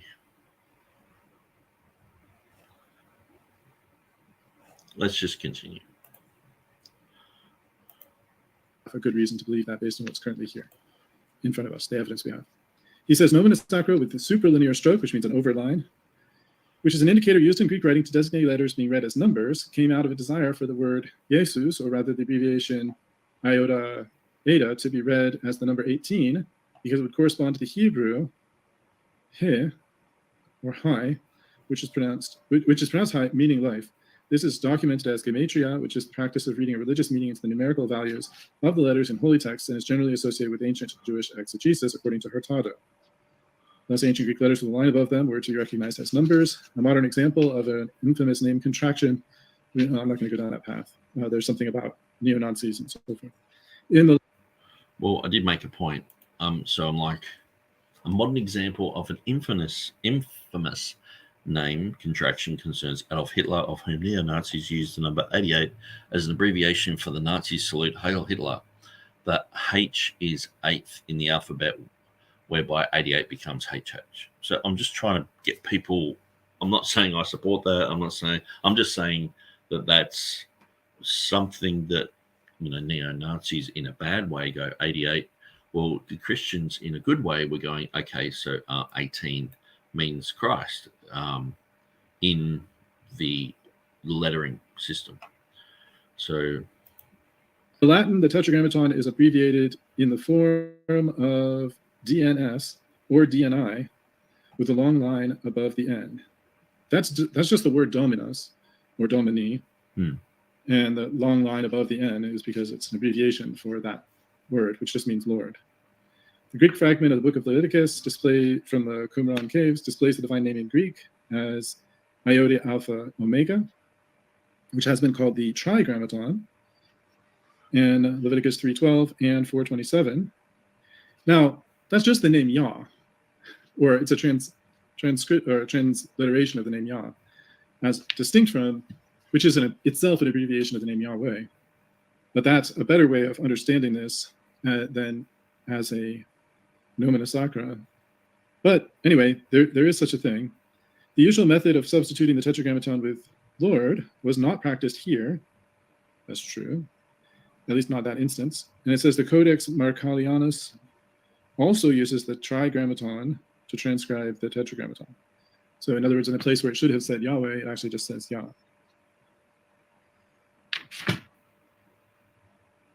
So there's that there. My apologies. Just broke out into another replay of the intro video. Sorry about that. So, continue on with Nick's point. He says the sigla, Yah, would later come to signify Jesus as a sacred abbreviation in place of the Greek words Jesus, Alpha, Omega, Jesus, the beginning and the end. And he cites for that Epiphanius.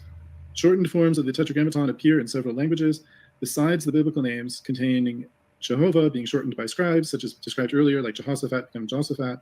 Many times in the Old Testament, versions of Jehovah is completely transliterated to the point where ancient lettering remains, with examples of Latin Dominus, shortened to DS, Greek Kyrios, shortened to KC, or Kappa, Sigma, and others. There is evidence for Christian scribes endeavoring to preserve the representation of the Tetragrammaton in Hebrew square letters within copies of the Greek Old Testaments. Other evidence shows the Greek letters pi, pi, or pi, iota, pi, iota, being used in some context, indicating that Christian scribes might attempt to preserve a form of the Tetragrammaton in Paleo-Hebrew characters. I just pause here to say, just the Hebrew characters. But what it seems to suggest is that the copyist who was copying didn't recognize that it was Hebrew letters there and thought it was a Greek pi, which looked, and then an iota, and then a Greek pi, and another iota, instead of yod he, vav he, read the opposite direction. So either the Jewish scribe using Nomen Secra or with Christian scribe attempting to reproduce the Tetragrammaton in those Hebrew characters, it reveals another instance of it being transliterated. And indeed, it does show a transliteration, but we seem to be going off on a really big tangent here about the transliteration of the Tetragrammaton. Coming back. Well, the thing is, like I said, it's inexhaustible, the amount of information about the Tetragrammaton. My main point is that some people, they transliterate it, some people, they completely replace it. So, the Jews, they don't even say it, they don't even write it. There's some people, they don't, they cut the Tetragrammaton out of manuscripts before they burn it, and all this sort of stuff. So it's like, all this has to be taken into consideration, that the name of Jehovah is the holiest name of God, that there are Old Testament issues that leak out into the New Testament, because that's one of the main things. P967, Septuagint 4, contains Greek and Hebrew Nomen Secra in the same document. Now he calls it that, Greek and Hebrew Nomen Secra. There's also the embedding of the Tetragrammaton in Paleo-Hebrew lettering in the Greek manuscript. Okay, so I'll just rewind that a little bit. Nomen Secra in the same document. Now he calls it that, Greek and Hebrew Nomen Secra. There's also the embedding of the Tetragrammaton in Paleo-Hebrew lettering in the Greek manuscript. Okay, so he's not looking at that photo. I thought he would. A Syriac manuscript, MBM, so with a sideways marginal note of Exodus 28:37, containing the Greek letter form of the Hebrew Tetragrammaton in red. So this is a Syriac document, okay? So basically Syriac, relative to Aramaic, relative to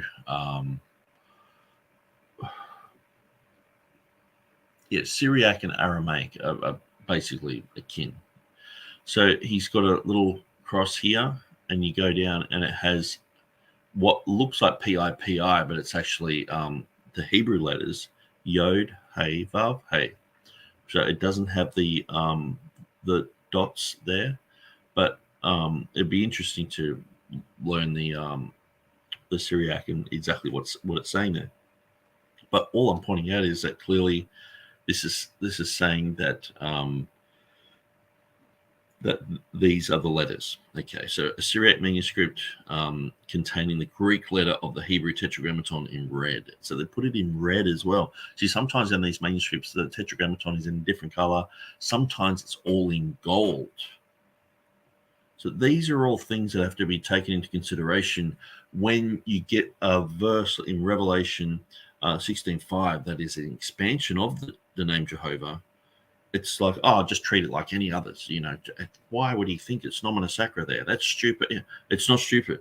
The more you study this, the more you realize that there's a lot behind what I'm saying.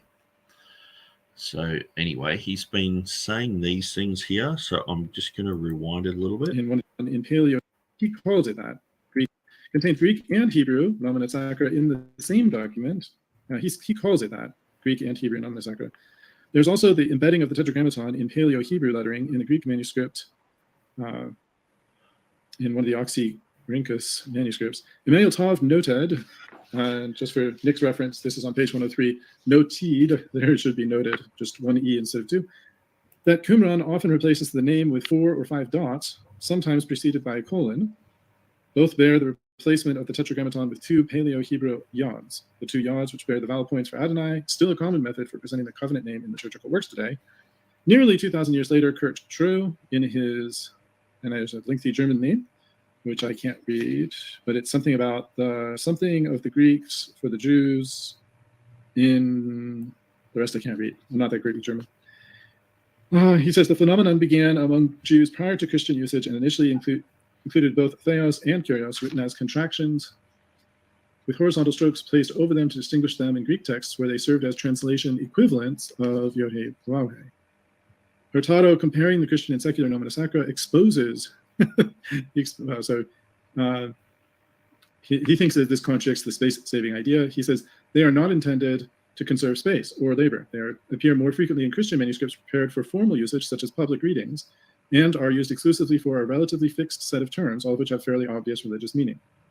It's also noteworthy that the indicator of this, and again, he has this misspelling of nomen sacrum, is different than how abbreviations are indicated in common or secular texts. The superlinear stroke does not usually occur in non-religious literature, except concerning numerals. I just pause here to say this abbreviation technique isn't used in non-religious literature, and that overstroke is used for numbers. Actually, it's also even used for numbers, undoubtedly because of the Greek influence, but it's also used for numbers in Cyrillic as well. In this Old Church Slavonic, you can see the focus is not great, but if you see this A with an overstroke, the focus is really bad. I apologize. I'm not sure it will come into focus well. But if you see that A is actually, it's got this little overstroke that's kind of like a sideways Z. So the reason that the Cyrillic documents would have that is because the Cyrillic basically came from the Greek. And so if you understand the Cyrillic alphabet, most of it is Greek, Latin, and Hebrew. Actually, the scene, sheen, they are pretty much identical to the Hebrew scene and sheen. But then you have a whole bunch of other letters that are obviously from the Greek language. And this influence was huge. The Cyrillic alphabet was basically invented by people who were Greek Orthodox. And so Russian Orthodoxy has its roots in Greek Orthodoxy. Now it's morphed into something that's their own. And the Russian Orthodox, they had their headquarters in Kiev for quite a long time, and then in Moscow. And sometimes they were separate from the regular Byzantine group, and sometimes they would join back with them. But the influence on their writing, if you get any manuscript, even if you look at, say, a printed document like Stephanus's 1550, you'll see that the chapter numbers are oftentimes Greek letters with a line above it. And so that's where that tradition would have come from. And so I would say the early Church Slavonic is probably very close to a Greek style. And so, so that's interesting. And that overstroke over the letter A, which is Oz, indicates that Oz is there being used as not the letter A, but as the number 1. Same as in Greek with an alpha. So the superlinear stroke does not usually occur in non-religious literature, he says. Hurtado observes the reverence, which is usually illustrated, and then he quotes Hurtado as saying, in the Nomina Sacra, we encounter a fascinating manifestation of ancient Christian devotion. And I recognize this is a common view, that it's a devotion aspect, but again, this is largely speculative because we're not told how it was actually developed, why it was used. Some ancient witnesses testified to manuscripts which used gold ink to letter the Tetragrammaton, revealing the value people placed on the name. Some forms Josephus, in which the Tetragrammaton was written, he shows a bunch of forms. I would rather not just reproduce them here, but there are a variety of ways of transcribing the Tetragrammaton in different letter shapes. Some of them I think are Paleo-Canaanite, and some are, the more modern Hebrew text. And there's also the Ya, Iota, Alpha, Omega. And after this list, he says the above is just a small example of the sacred name in Old Testament literature. And he points out that sometimes you'll get this type of material from Jehovah's Witnesses sites because of their fascination with that name. Others, such as Greek author Pavlos D. Vassiliadis, have given us some helpful insights into Greek literature and the sacred name. And his article explains the transmission of the name in Greek and explains its abbreviated and contracted forms. And he lists many ways it has been rendered into Greek over time. And he provides a picture just so you can see what it looks like. And it includes a 13th century transliteration of Gechava into Greek. And he says, at times the Nomina Sacra was a simple symbol, such as a storogram, the row cross, as seen on a coin, and that was derived from the Christogram, which is a monogram. Okay, so I want to just not rush through that. So you can see here, compare Latin Jovis, Jove to Jupiter. And so this is not in King James only conspiratorial chick-track stuff. This is just a normal document looking through this sort of stuff. So in his Appendix A. So, but he clearly has over. Then he has these type of forms, and so that's the reason that I put that there. And I say, as one can see just from a cursory look, the full and contracted names with several variant forms appear. Appendix B, he offers several pictures concerning the sacred name, including full names of Jehovah from the 13th century as Jehovah, below two lists of contracted forms the following page. And so Jehovah there, that's in the 13th century, and then contracted forms of Jehovah in Greek documents. At times, Nomina Sacra was a simple symbol such as a storogram. Okay, so I am pointing these out for a reason, that sometimes it's abbreviated, sometimes it's expanded. And so let's continue. Of chi and rho. The storogram symbol is also called a rho cross. It's used as a control symbol on numerous late Roman coin issues. Justinian the First issued a scarce, he says numus. I'm not sure what a numus is. Maybe a coin. Numis would be coin. Maybe numus is a coin. Anyway, a scarce coin with a storogram between the alpha and omega as a monogram reverse type. In the Song of Solomon, the infamous is what Nick calls it. Codex Sinaiticus does contain explicit references to the dramatis personae, meaning the bride and groom, and these could be considered sacred names, but they weren't contracted forms. So, after all that discussion, he says, why would it seem strange that the purest formula of the Tetragrammaton in Revelation 16:5 would be unaffected by such trends? So, I pause here to say, why would it be affected by these trends? Well, one question is whether it is affected at all. But as you saw from the material even cited by Hurtado, it was a fairly small list of words. So not like when Jesus says he's the door, or he says he's the vine, those words aren't abbreviated just because they are terms for the Lord. The word shepherd wasn't one of those words, although the Lord is my shepherd. Jesus calls himself the good shepherd. These aren't necessarily abbreviated. There are the term for son, I believe is one of the words that's not, although it's not on the short list, although I think it does eventually get included in the 15 list. Comforter isn't one of the words in the list, although it is a name for the Holy Spirit. So I think it's hard to say just why wouldn't it have been part of this trend.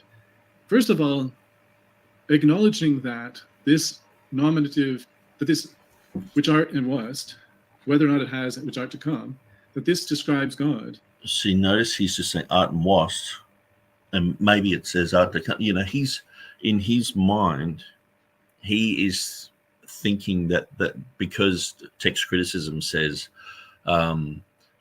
Revelation 11:17, the one which is and was, and it doesn't have is to come. It's deleted. It's in the King James, in the Textus Receptus. It's deleted by the critical text. So then you got Revelation 16:5, one which was art and wast and holy. So it's only got two elements in these two verses. So he's like, well, that's what it reads. So he's convinced himself that that's what it reads without looking at the ramifications of that, where you've got the holiest name of God. So pretty much everyone is in agreement that these are the names of I Am and Jehovah expanded. Okay. I went through all those commentaries, basically not because I agree with everyone there or everything they say, but just because they point out the fact, okay, we're dealing with the name of Jehovah here. We're dealing with I Am. Okay, so we're expanding it. We've got the past, the present, and the future. But you've got I am, it's talking about right now. But if you look at that, it can be expanded to the past, the present, and the future. When you've got Jehovah, it's related to Hava, which means to be, to exist, the past, the present, and the future. And so they're clearly talking about that in the Ha'on, Kaho'en, Kaho Ekomenos, the one who was and is to come. And like I pointed out many, many times, the last triadic declaration is the purest form because it has shall be rather than is to come, because is to come is an event of the second coming of Christ. Shall be is an existence. So in Hebrews it says, he who comes to God must believe that he is, and that he is a rewarder of those who diligently seek him. He is, he was, he is, he shall be. Not is to come in a sense. Yes, we do believe that in the second coming of Christ, but we also believe that he will exist in the future, just as he has existed in the past, the eternal past and the eternal future, and we have the present right now. And so, like, to me, this is just basic stuff. And to go to this is one of the problems when I'm dealing with TurretinFan. He's going back to text criticism and to the Nestle Alarm text, where if we would just like if we were back in, the era of Beezer, and we could have this discussion and we'd both have the same type of text. Because he has a different text that's influenced by Westcott and Hort, influenced by Unitarians who don't want Jesus to be Jehovah, influenced by heretics, Carlo Martini, influenced by Kurt Aland, influenced by Bruce Metzger. These type of people that they've got no interest in sacred names and worried about treading on eggshells around the name of God and all this sort of stuff. They couldn't care less about that. These guys will delete whole books if they feel like it. These guys are basically Bart Ehrman with just a bit more of a shiny Jesus hat, where Bart Ehrman doesn't wear that hat anymore. And Unitarians, you think they're interested in the book of Revelation, people knowing that the one who was and is to come 4 times, and the one who was and is and shall be, that is the name of Jehovah? You think they want to know that? When I've shown Jehovah's Witnesses this stuff, they're like, wow, they're shocked, because that most of the time they don't know this stuff. When you show that that's the name of Jehovah, they're like, yeah, because they're very fascinated with that name. When you show it's the one who was and is to come, talking about Christ coming, talking about Jehovah the Son, that's what I go into in the first 100 pages of my book. I'm going into that. I'm explaining that. You should have gotten that by now, and you should at least give me the benefit of the doubt that my text is like, if Nick's text is legitimate, that all fits. If it's the critical text with only 2 parts, the past and the present of God, the one which was and is, no future, no coming, and no shall be. If you want that in your text, I mean, to me, even just the internal consistency cries out. To me, even just the fact that it's a name. I mean, if you had Jesus Christ the same yesterday, today, and forever, and then you had another verse, Jesus Christ the same today, yesterday, and forever, Jesus Christ the same yesterday, today, and forever, and then you had Jesus Christ the same yesterday, today, and nothing else, you're like, I think that there's something, you know what I mean? I think there's something missing. And then the next one said, yesterday, today, and holy. You're like, even if it was just like that in one verse, where it had yesterday, today, and forever in Hebrews, even just in that one verse, if it said yesterday, today, and holy, you'd go, usually past, present, and future. If it had the God of Abraham, Isaac, and Jerusalem, it's what, huh? Put any word there. It wouldn't. You would be used to. The thing is, the Textus Receptus, the King James, has the past, the present, and the future. And as we've been looking at, I'll show you this. The chiasm that it appears, Revelation 16:5. Just go to my website just for a second. let's have a quick look at this. How can you get around this? Yeah, there's just so much. It's not just the name. You're chopping off the end of the name of God. So you imagine, explain the I am to me. The I am, the past, the present, the future. Well, TurretinFan, explain the I am, the past and the present. Well, where's the future there? Oh, well, it's not in the manuscripts. Or wouldn't you see that as evidence against that reading? You know what I mean? The hardest reading doesn't always have to be, the best. That's just a ridiculous concept. And so if we go through this information, if you go to my website, I've got tons of information on this. And a lot of this information is not in my book either. You see the chiastic structure. Okay, so you got the A, the B, the C, the B, and the A. Okay, so you have ho'on kaho'en kaho'ekomenos. B, ho'on kaho'en kaho'ekomenos. Then you have ho'en kaho'un kaho'ekomenos. Then you have ho'on kaho'en kaho'ekomenos. Then you have ho'on kaho'en kaho'esomenos. Okay, why is this important? In the English, which is and which was and which is to come. The second one, which is and which was and which is to come. The third one, which was and is to come. The third one, which art and wast and art to come. The fourth one, which art and wast and shalt be. Okay, so let's look at the tenses of this. Present tense, past tense, and future tense. B, present tense, past tense, future tense. C, past tense, present tense, future tense. Back to B, present tense, past tense, future tense. Back to A, present tense, past tense, future tense. So you can see the chiasm there. It's very clear. And so this chiastic structure is in these. Now, with the critical text, you have those words missing, so that it won't fit. And you also have those words missing. So it doesn't fit there. It doesn't fit in these last two verses. But you still have all this. You have the past and the present. And so it's been acknowledged that this is a name. Okay, so let me just see if I can go to...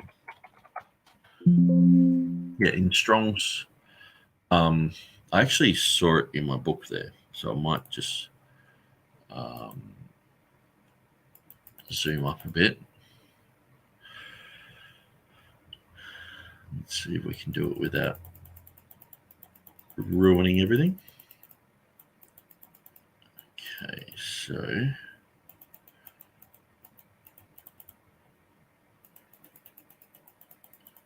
what we see in the Strong's Concordance, now James White pointed this out, is sort of sophomore-ish, like, why are you reading Strong's Concordance? And it's like, well, there is a reason.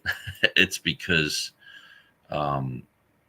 he sees it as a noun phrase, and so that's why. And so does like Spiros.Hiates. I might actually have to search for that. Strong's.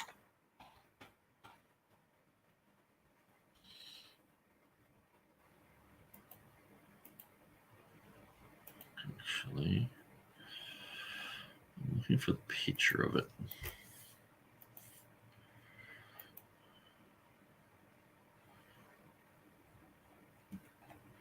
Here. Okay, so this is the original Strong's Concordance. Now look at 3801. All of this has a number. Ho'on kaho'en kaho'ekomenos. Okay, and then it says a phrase combining 8588 with the present particle of the imperfect, and it goes through the bits of it, and then it concludes the one being and the one that was and the one coming, i.e. the eternal, as a divine epithet of Christ, which art is, was, and which was, and art is to come shalt be. So it's combining all of those readings into one Strong's number and saying this is a name. It's a noun phrase. Okay, once you understand this is a noun phrase, now it's not just a Strong's thing. Okay, so if we go 3801. 3801 in Spirits od Haetes.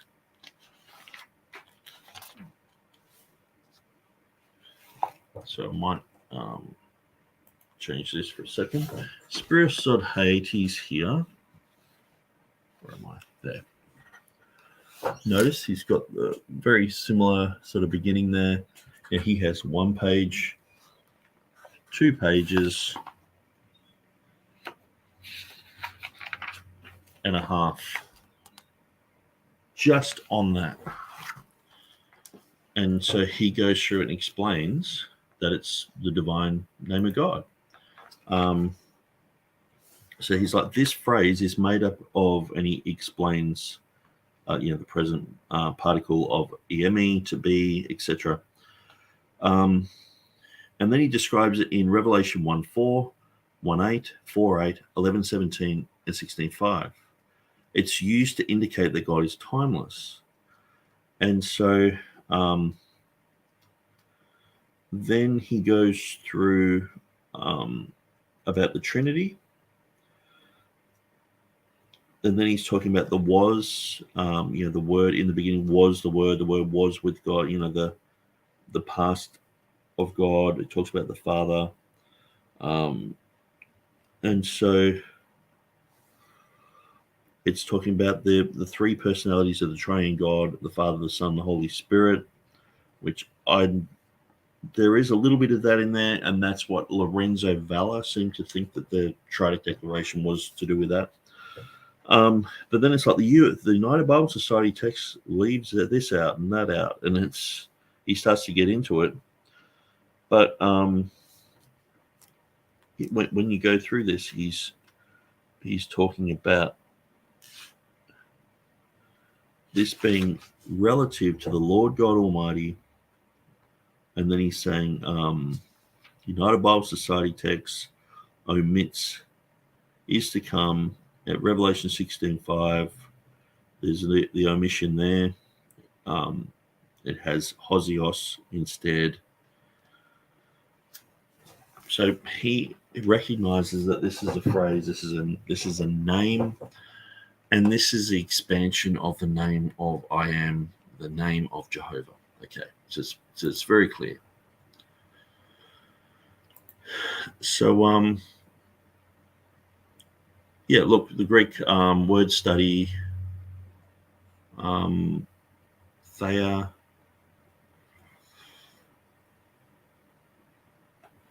actually, it was Green, J. Green. I'll just go back to the book.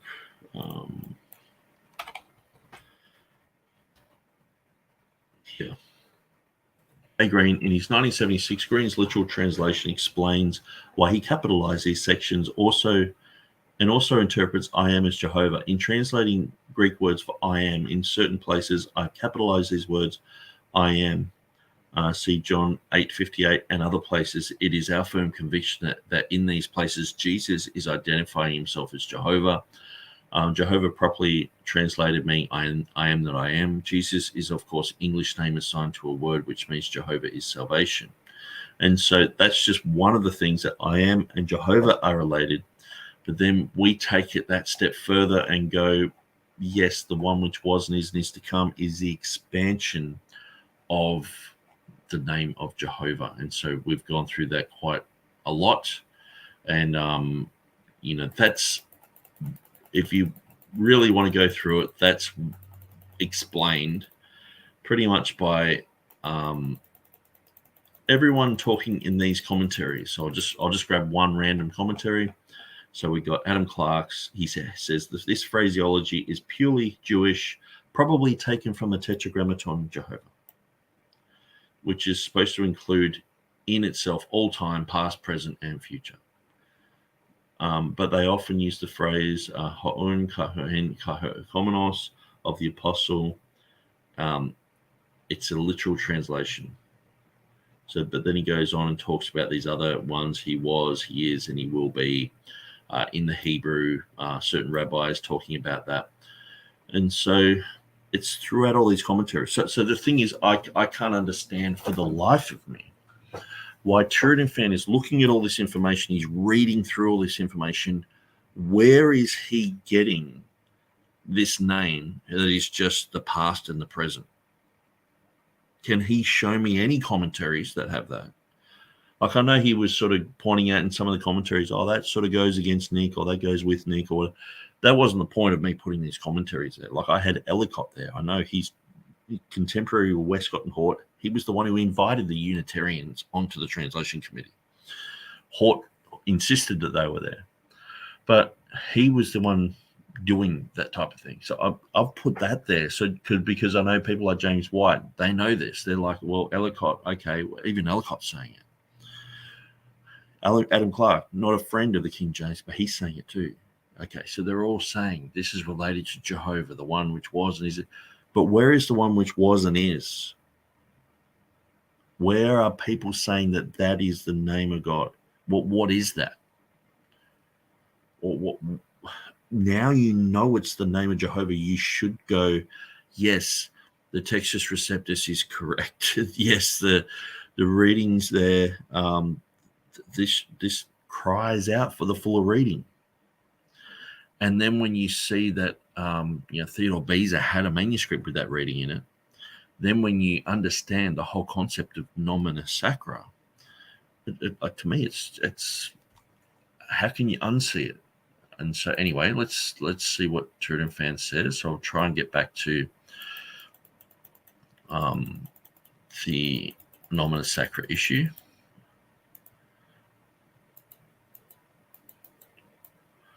Okay, where am I? Here. So we're talking about the row cross, sometimes the storogram. It's derived from the Christogram. So sometimes you just have certain letters that mean certain things. And, certain churches, you might see this symbol on the front of a church and things like that. So let's continue with TurretinFan. The question is, just because it describes God, why would it be a nomina sacra? Why would you create a nomina sacra form for it? Especially if it's going to be... It's not just describes God. It's because it's the holiest name of God. Jehovah. It's the holiest name of God. It's not just, spirit, or it's not. It's to do with Jehovah. So that's why. Seldom used. Now, from the standpoint of escaping persecution, it would be unnecessary to do it. So it would be altogether unnecessary to have which art and what's and art to come, or which art and what's and shall be. It would be unnecessary to avoid persecution to do that. From a space-saving idea, which has been thrown out there, again, there's not much space saved by these techniques. In some cases, very little space saved at all. So if you're trying to save space, okay, but in this case, the abbreviation wouldn't save much space, if any space. It might actually use up more space. This would be the only case where the nomina sacra would not be space-saving. But, of course, he wants to talk about maybe a name replacement. But again, the name replacement theory falls apart too, because the whole phrase isn't replaced with the name. So, but the thing is, okay, so the whole phrase isn't replaced by a name. So you've got, Abraham, Isaac, and Jacob. It's, all the way through. Then it's like Abraham, Isaac, and God's blessing. Abraham, Isaac, and holy. Abraham, Isaac. It's the whole thing about going through the triads and going through these patterns in Scripture. They're there, and we see the chiasm. It's very clear. Has the past, the present, the past, and the future, and then in the middle one, it's the past, present, and future, and it's very clear. This is a structure in the Scriptures, and to have God, I would like to ask TurretinFan, where is this God that has the past, the present, but no future? Where is this God?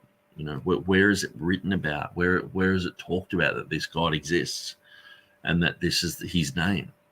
because this is new, this is novel. This is like, okay, well, I guess we're going to have a God that has only the past and the present and doesn't have a future in Revelation 11:17.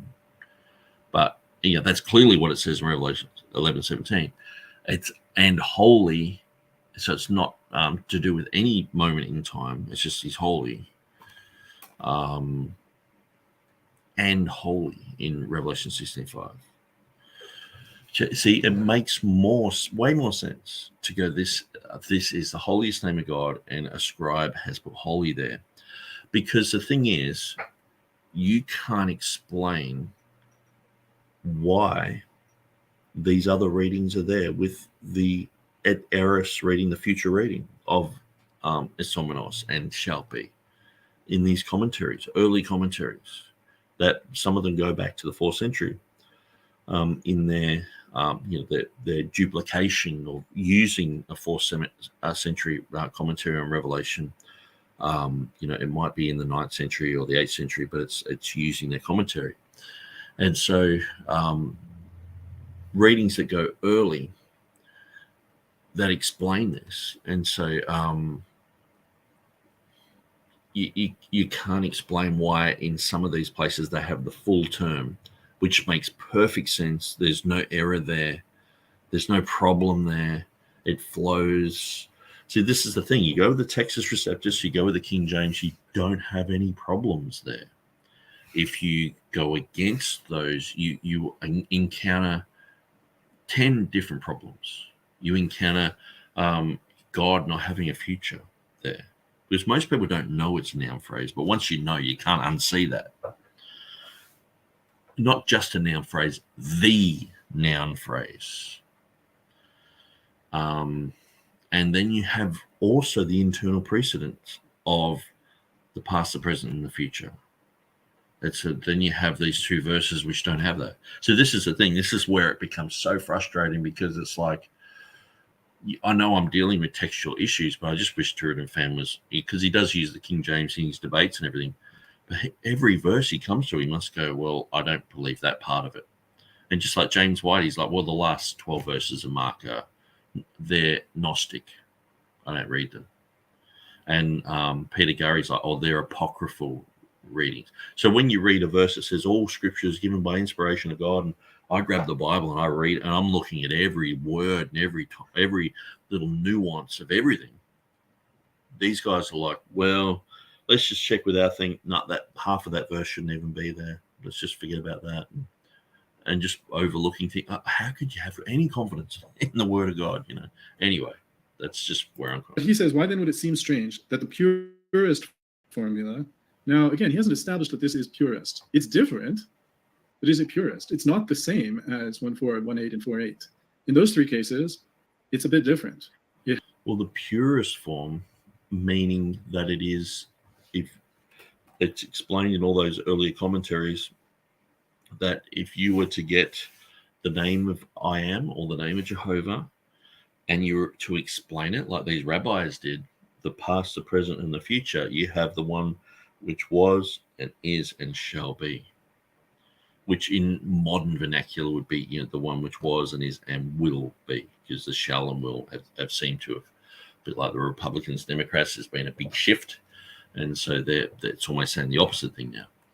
And so, but in modern terminology, it will be, in a sense, that it is something that is definitely going to happen, where shall be has become something that it's almost like a choice. You can choose to do that, and it shall happen. It shall come to pass if you do this, where it used to be the opposite. The shall be was a definite thing, and so anyway. Has this is to come. That's a slight, although it has a future sense to it, the is to come has a future sense to it. Erechomai is a different word. How is it more or less pure? That's an interesting question. Well, more or less pure in a sense where it's related to the name of Jehovah, and the one which was and is to come has the past, the present, and an event like a Christmas or a New Year's, or it was and is and Christ coming, where Revelation 16:5 is was and is and shall be. The eternity past we got the present, and then we're looking at eternity future, where is to come is not eternity future. It's the bringing in and the ushering in of that eternity future, but it is an event. And so, but it is still considered a noun phrase and still part of the name of Jehovah. And it's not one that can really be established that one is more pure than the other. It's more pure, I guess, if it's just that that's a form of the verb to be, and that makes it more pure, rather than relying on the future sense of is to come. But in any event, it's not more pure in the sense of being more holy or more righteous or anything like that, or more set apart. So he says the holy is merely indicating the sacred, as in sacred name. But again, that wasn't the name for this abbreviation at that time, as far as we know. Now, but everyone knows that there are sacred names in the Bible, and so that's why it would have been named after something. We can't just go, oh well, it's named sacred name. And you know, I think that TurretinFan's just sort of looked at this in the usage in English. Like when I went through the German, it was like 50 years before that, and so to me this is a Latin concept that's come through. They would have had a name for it, and perhaps even in, I'll have a quick look. Let's look at Theodore Beza's Revelation 1:4. Okay, so we'll look at his Annotationis, and because I'm pretty sure that he mentions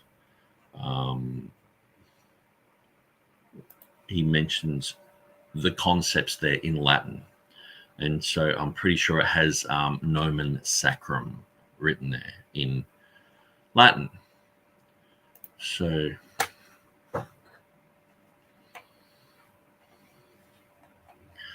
okay, here we are.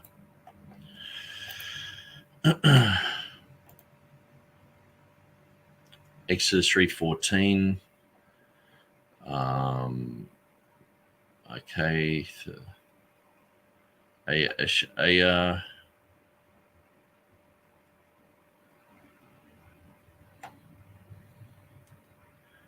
The Hebrew, the future. Okay. The nomen sacrum. Okay. Johannum, John's, holy, illud nomen.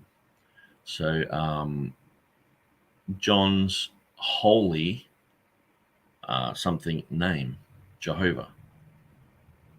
And that's talking about the etymologia. So this is the thing. If you just study through what Beza says, he says to go to Revelation 1:4. So this is where I was like, oh, he's talking about the I am. He's talking about Jehovah.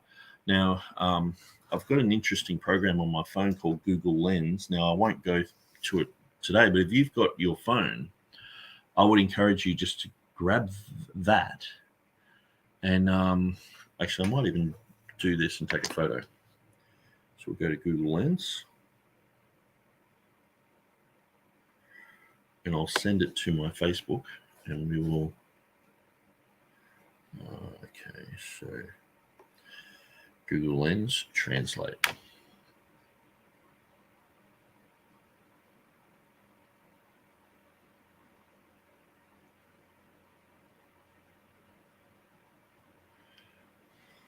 right, so.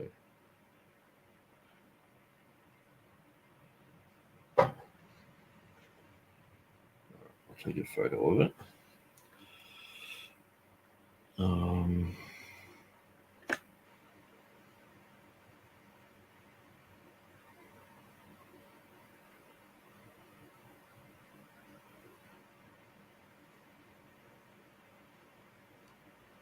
Did it take a photo of it? Yes, it did. No, it didn't. Yeah, sorry about that. But maybe what I'll do, I'll take a photo of it and then I'll show you what it's saying. So, because I want to try and send it to myself, but it's pretty hard.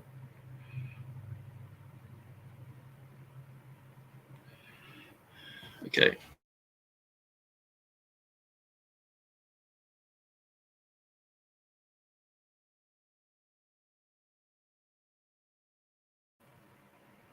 Sorry about that. I unplugged my phone, which is my internet source. So let's go to here. So you can see my Google Lens there. So that's what it does. It it immediately translates anything from any language into whatever you want. So you can see there, if you want to pause it and have a quick look, but it's saying things like they include the three tenses, the present, the past, the future, and thus the perfect absolve with all numbers of the fallibility of God. For John's sacrum, that name Jehovah, explain the etymology, which is handed down in that place in Exodus. And the word with the verb, that name certainly does not express. So you can sort of make out what's being said there. So it's talking about the I am, it's talking about Jehovah, it's talking about the nomen sacrum. So clearly we see that written there, that when it has sacrum here and nomen, so that would be something more so to look at the nomina sacra. Okay, so nomen sacrum. And then if I go to Google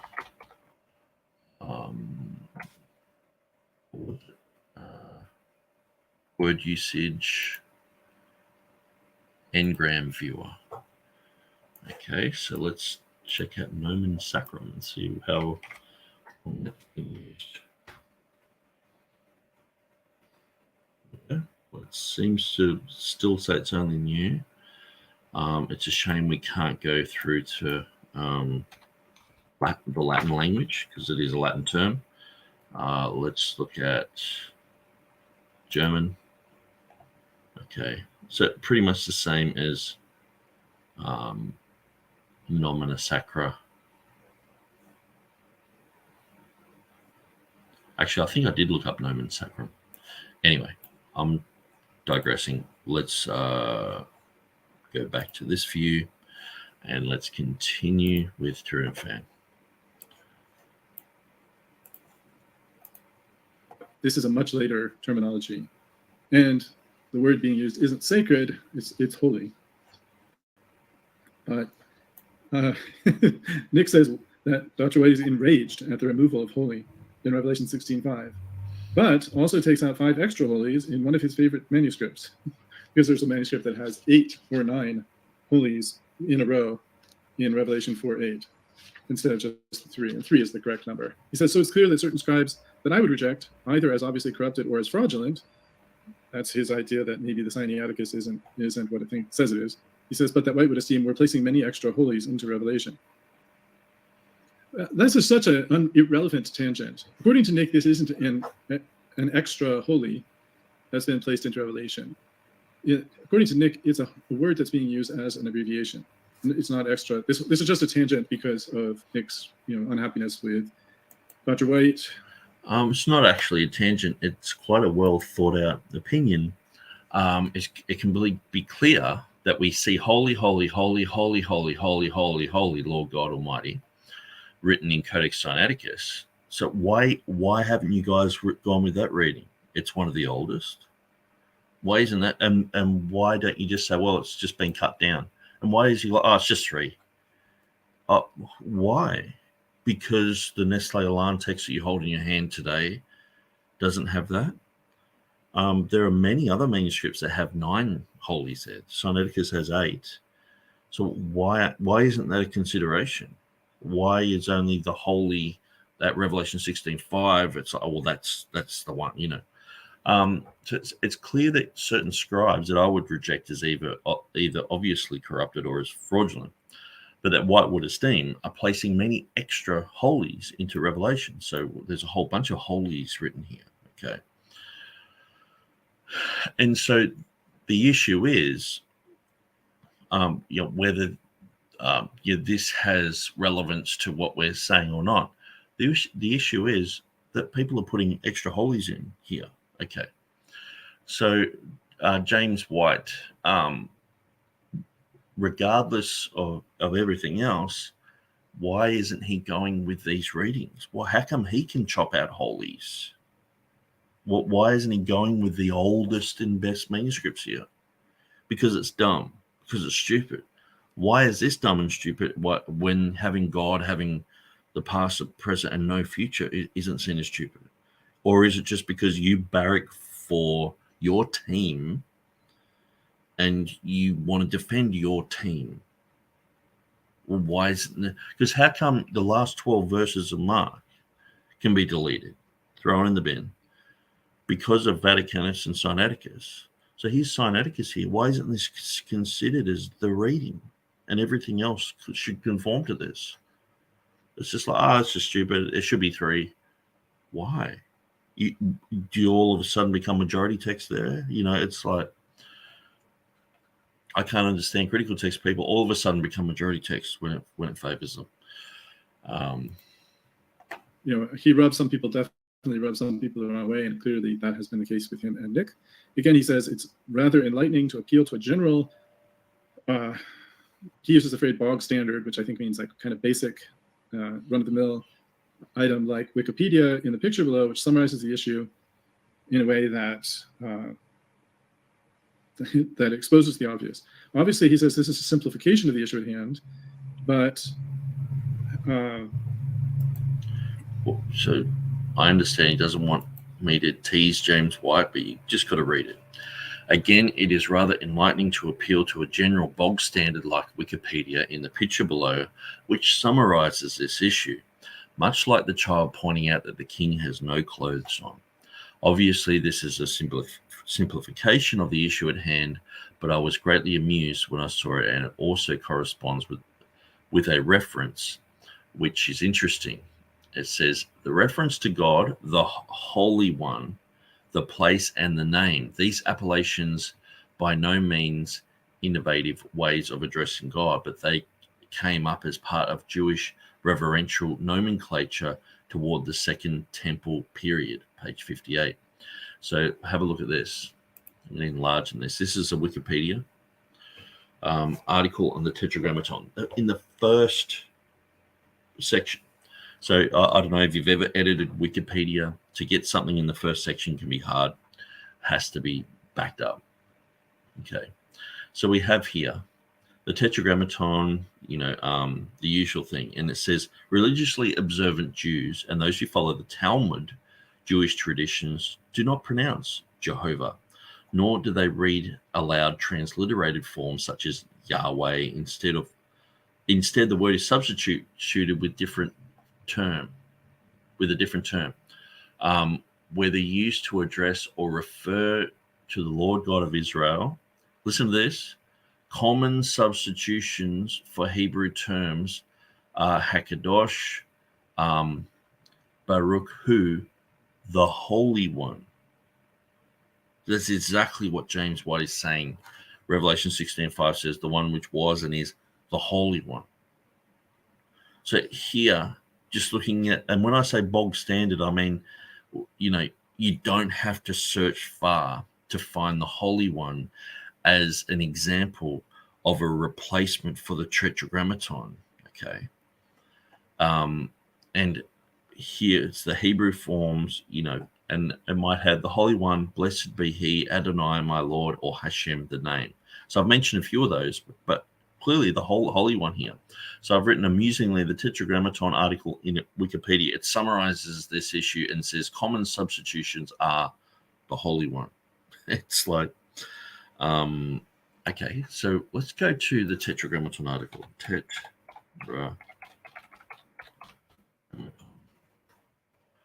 Let's have a look.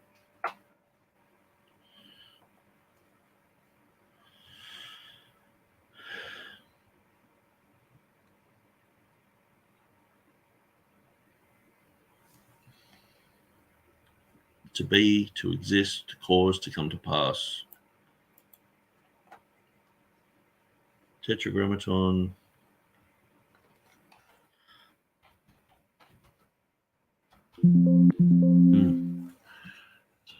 That has been changed. I wonder if it's been changed because of my book. Actually, I can check that. View history. And you go to the bottom of the page and you go 500.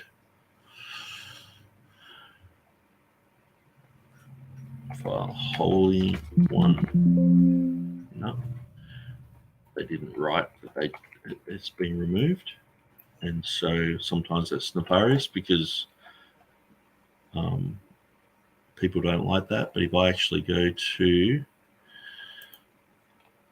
the talk page, we'll see if it's a recent thing. 6 archives here. I'm probably boring you guys to tears, but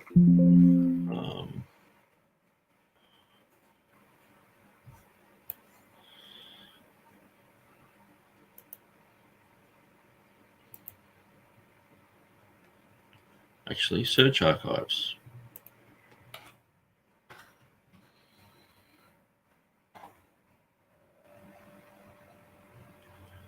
So holy breeders Adonai, holy holies, holy holies, holy. They haven't mentioned it. They've just deleted it and not even written that why they've done it, whether it's bad. So usually that's a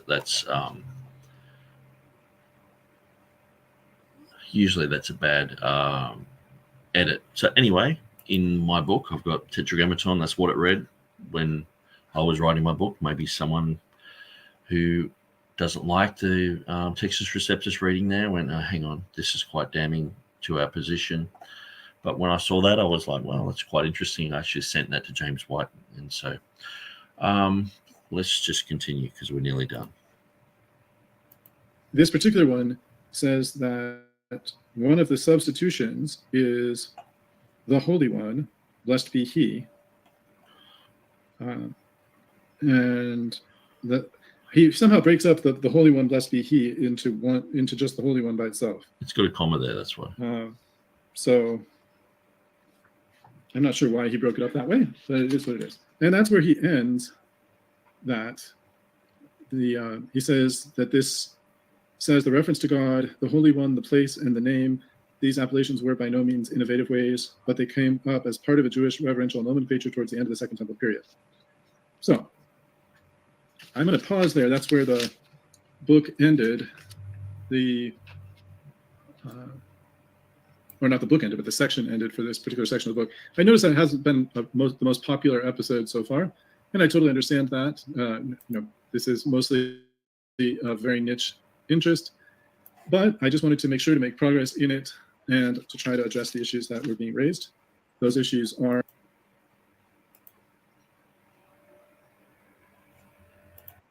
this issue of nomina sacra.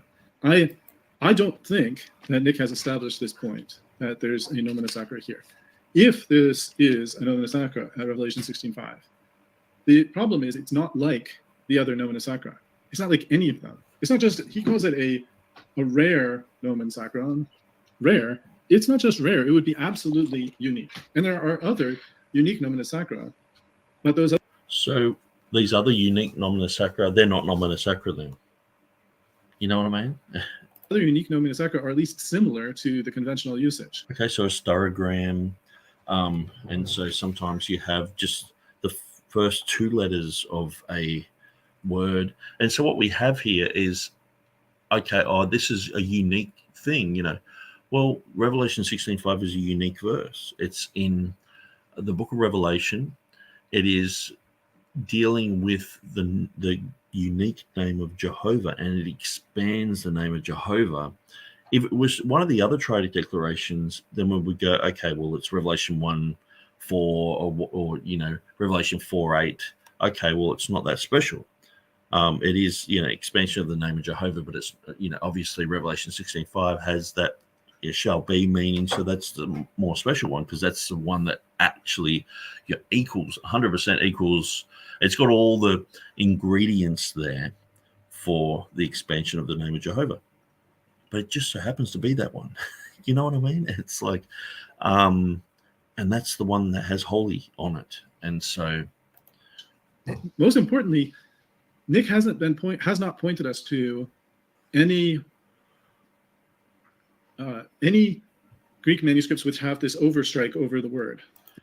So it has to have the overstrike over the word. Like I've said, it's not just, it's the whole name Okay, how do you get the whole name to be turned into a nomina sacra?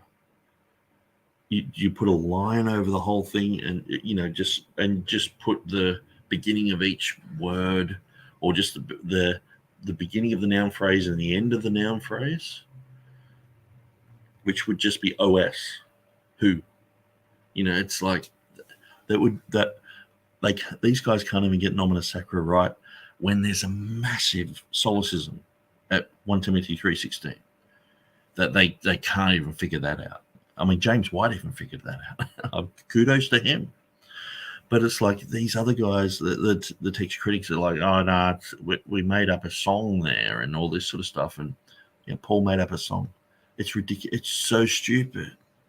It's let alone something that's a little bit hard. I mean, that's like one of the easiest ones. It's the name of God, Theos. It's like, oh no, it's os. It's like, well, of course, the lines are faded. There are manuscripts, Codex Alexandrinus. If you follow the custodian history of that manuscript, the first people who had that manuscript, where it's written that they owned it, talked about how the lines above os were fading. Then like the second people, they were like, the lines were fading, so we repenned them back over the top of it. Then it goes to the next one. Well, the lines are still strong there. Then after another 100 years, or the lines are nearly faded away because so many people have rubbed their finger over it. And then it's like, oh, the lines are faded away. And then you go to the Nestle Alarm apparatus, and it lists that as saying os, not theos, regardless of all this history behind it. So there's 6 false citations at 1 Timothy 3:16 of manuscripts that claim that it says os when it actually says theos.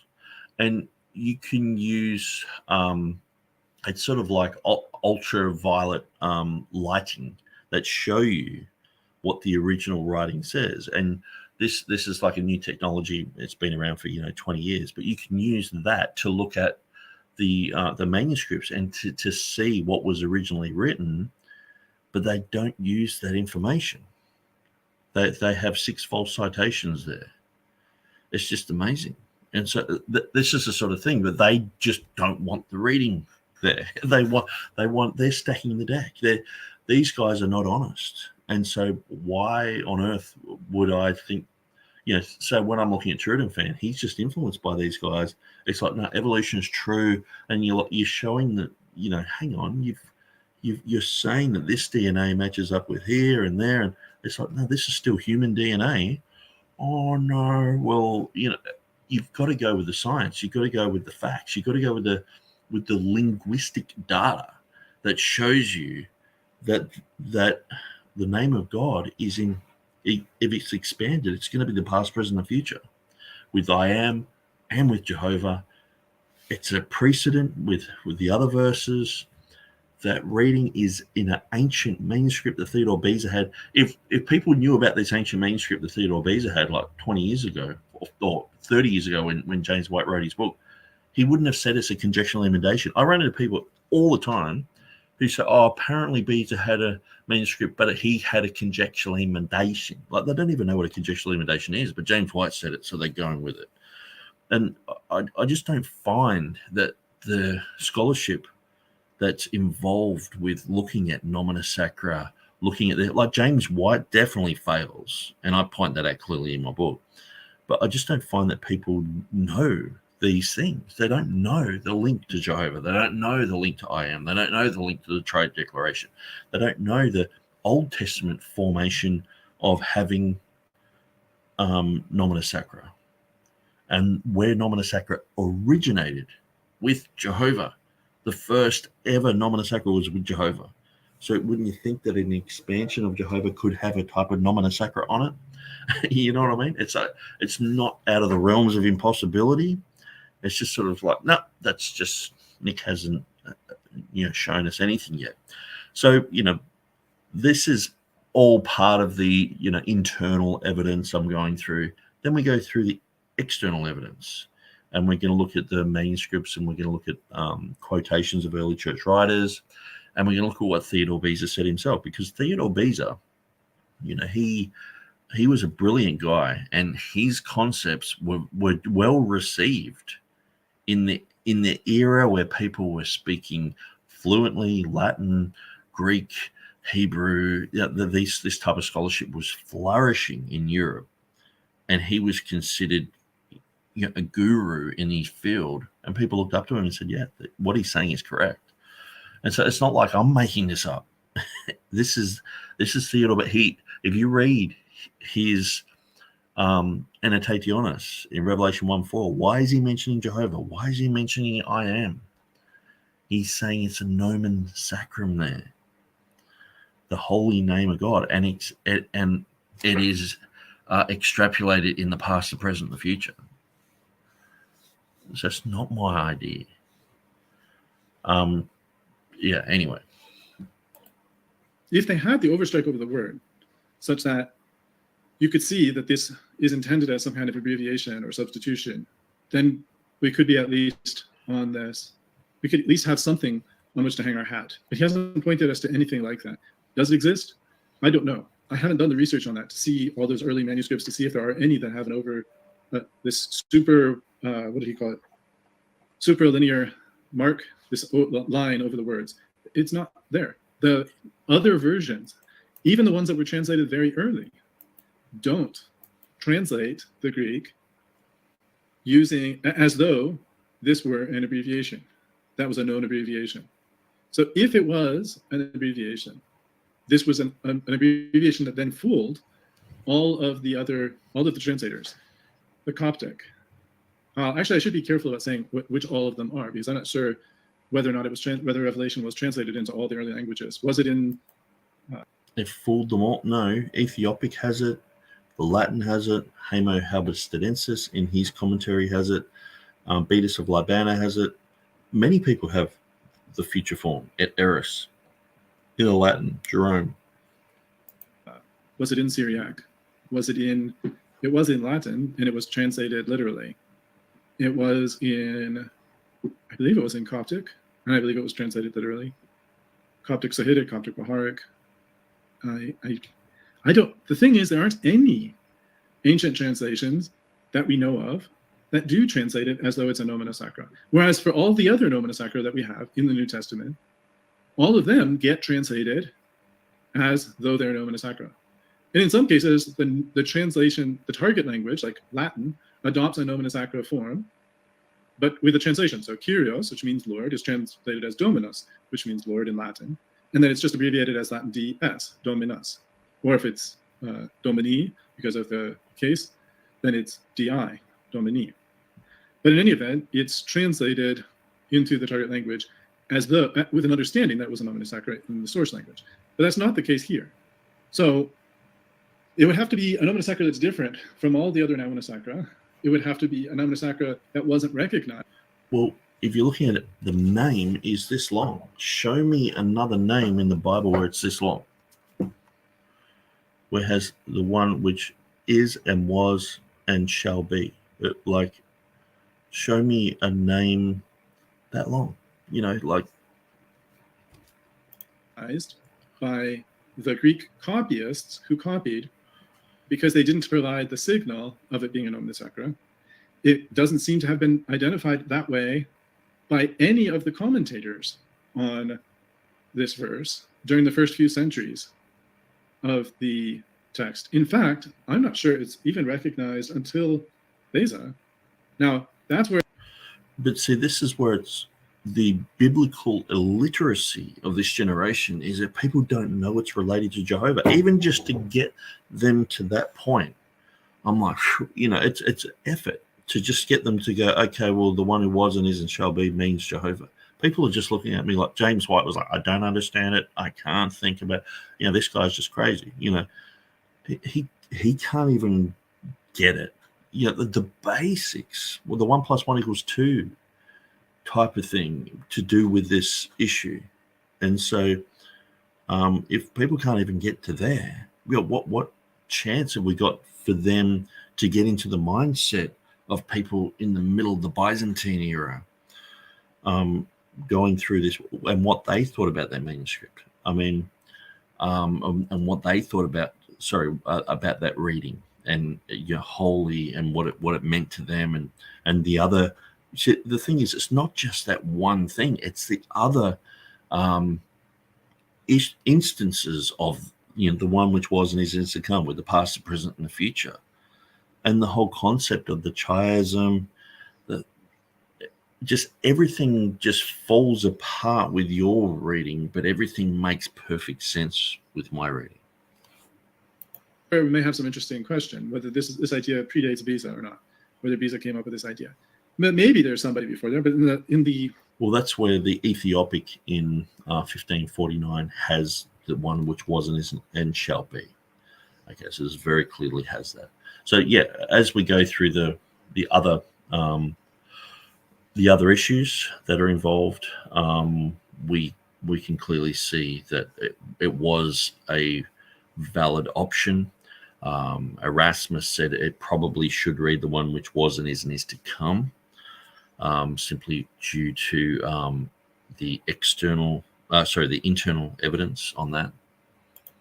In all the commentaries I could find, and there was actually a couple more that have come to my attention since, but in all the commentaries I've been able to find so far, not one has identified this as a nomina sacra, and it has expanded it out and replaced it on the basis of it being nomina sacra. Instead, sometimes the tense of the which art and wast is changed to which was and will be, very rarely. But most of the time, it's just literally translated which is and was the Holy One. And that makes Nick/Beza's argument very tenuous at this point. Now, Nick has more pages to go. We're only at page 110 out of like around 200. Well, not quite 200. So we're a little bit over halfway, which means that, the best may be yet to come. So we're going to, God willing, next come to the replacement of God's names and maybe the conjectural emendations section before we finish with chapter 2. And that will bring us to chapter 3. So God willing, that's where we're going next. I do appreciate any of you who have been watching, following along, paying attention. Nobody commented that I saw, which is perfectly fine. I don't expect lots of commentary on this. I do think that the primary audience will be Nick, but in any event, Nick, this one's for you, and I hope that it is edifying to you. I hope that to the extent that you continue to hold this position, that at least it allows you to improve the book and make it more thorough. Although I'm not adding that much material, I would note for your reference that there are 2 books on Nomina Sacra out there that you could rely on. One of them is by Papp, P-A-A-P, called Nomina Sacra in the Greek Papyri of the first 5 centuries AD, the sources and some deductions. However, none of this will actually support the contention that Revelation 16:5 is an example, but at least it can further support and reinforce the points that you raised in your book. In some cases, what you said, it lines up quite well. It was published in 1959. You may have consulted and just not specifically cited it because of the nature of what you're working on. The other is Ludwig Traub's Nomina Sacra Versuch einer Geschickta Versuch einer Geschickta der Christlichen Kürzung. And I apologize to anyone who speaks German who knows the right way to say that.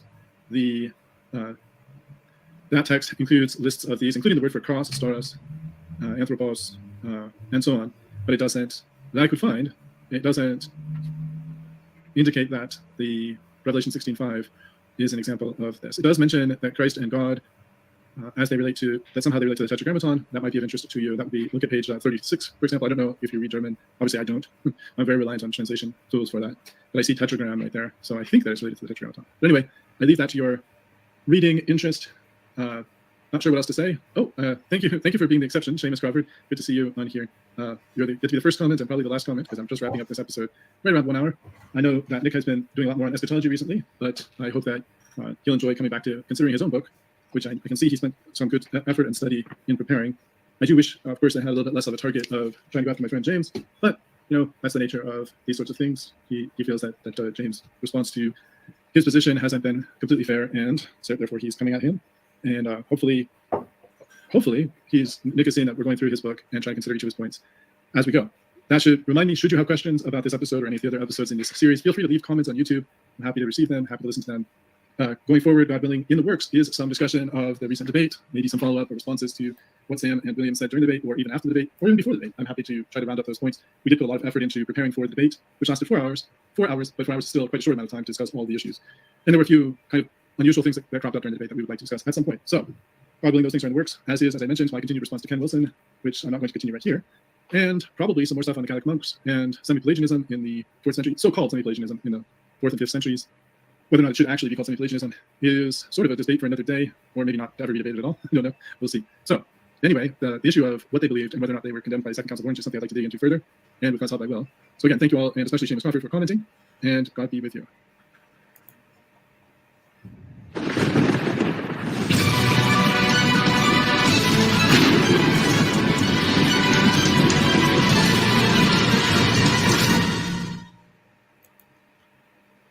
Okay. So yeah, so we've gone through the nomina sacra issue, and then we're looking at replacement of God's names, conjectural emendations, what they are and what they're not, and the whole thing of Revelation 16:5 is a conjectural emendation, blah blah blah, and it's you have the distinction between emendatio codicum ope, which means an emendation by means of manuscripts, and an emendatio ingeni ope, which is emendation by means of reasoning. So both forms of emendation are valid, where you have one where the manuscripts show that it's got the reading. Then you have reasoning. You have, like Dan Wallace said at the beginning of his Credo course, if we were to see a copy of the Constitution of the United States of America and it said, we, the people of the United States of America, in order to form a more perfect onion, we would know that it should read union, And so to me, this whole issue is so basic. It's so simple. And going to the nth degree to prove that, Jehovah, because what I can see is TurretinFan he's fought against the whole thing of Jehovah having Hava or Haya. And so I've proven that. And so it just seemed like a bit of a rabbit trail, but it's like, okay, well, he's not understanding it. Then it's like, okay, is Jehovah, if you expand it, what does it mean? It has the past, the present, and the future, the one which was and is and shall be. That's the exact reading of Revelation 16:5. Then you have the I am, the meaning of I am, if you expand it, the past, present, and future. So we've looked at a whole bunch of material on that. We've looked at a whole bunch of commentaries relating Jehovah, I am, to the Triadic Declaration. And so to me, it's just, and then we've also seen the whole concept of the Jehovah,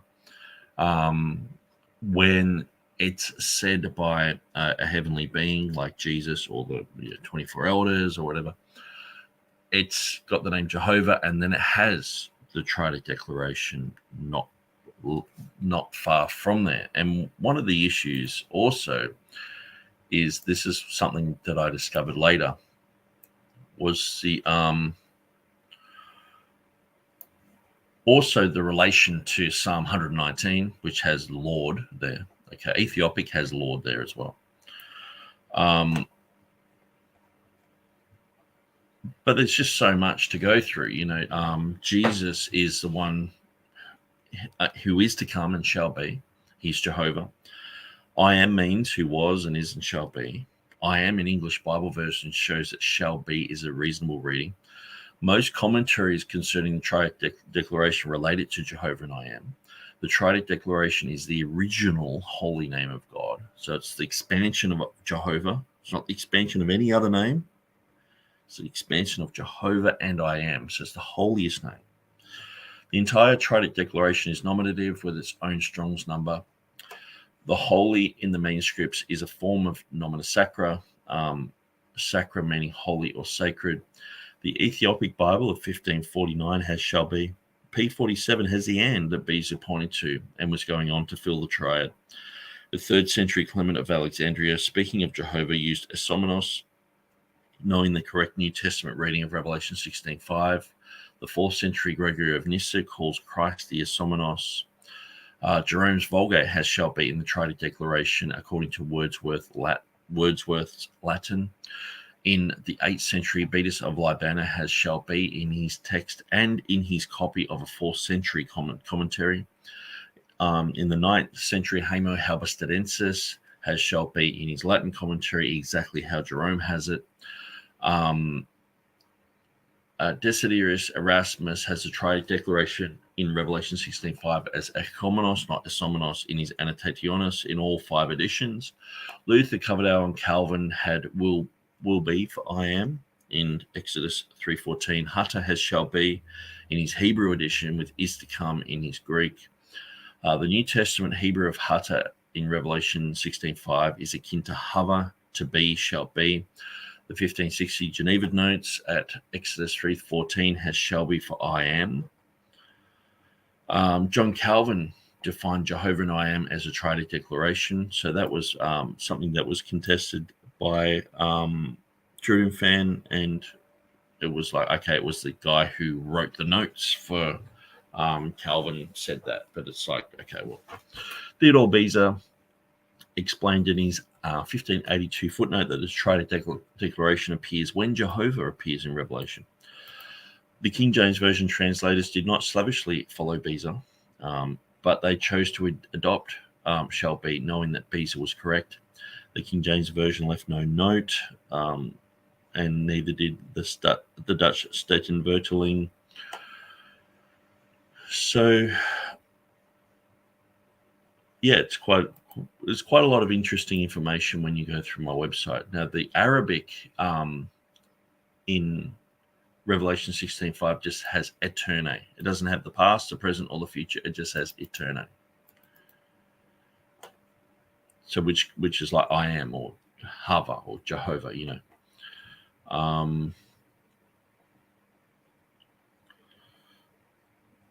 Okay, so I'm just looking for a few other things that can help. Yeah, the Beatus of Libana one, Habo Halberstadensis, Erasmus. And so Beza said that he had an ancient manuscript. He saw this strange type of reading here, and it was corrected. Not just through a conjectural imitation, but because he had manuscript evidence to do that.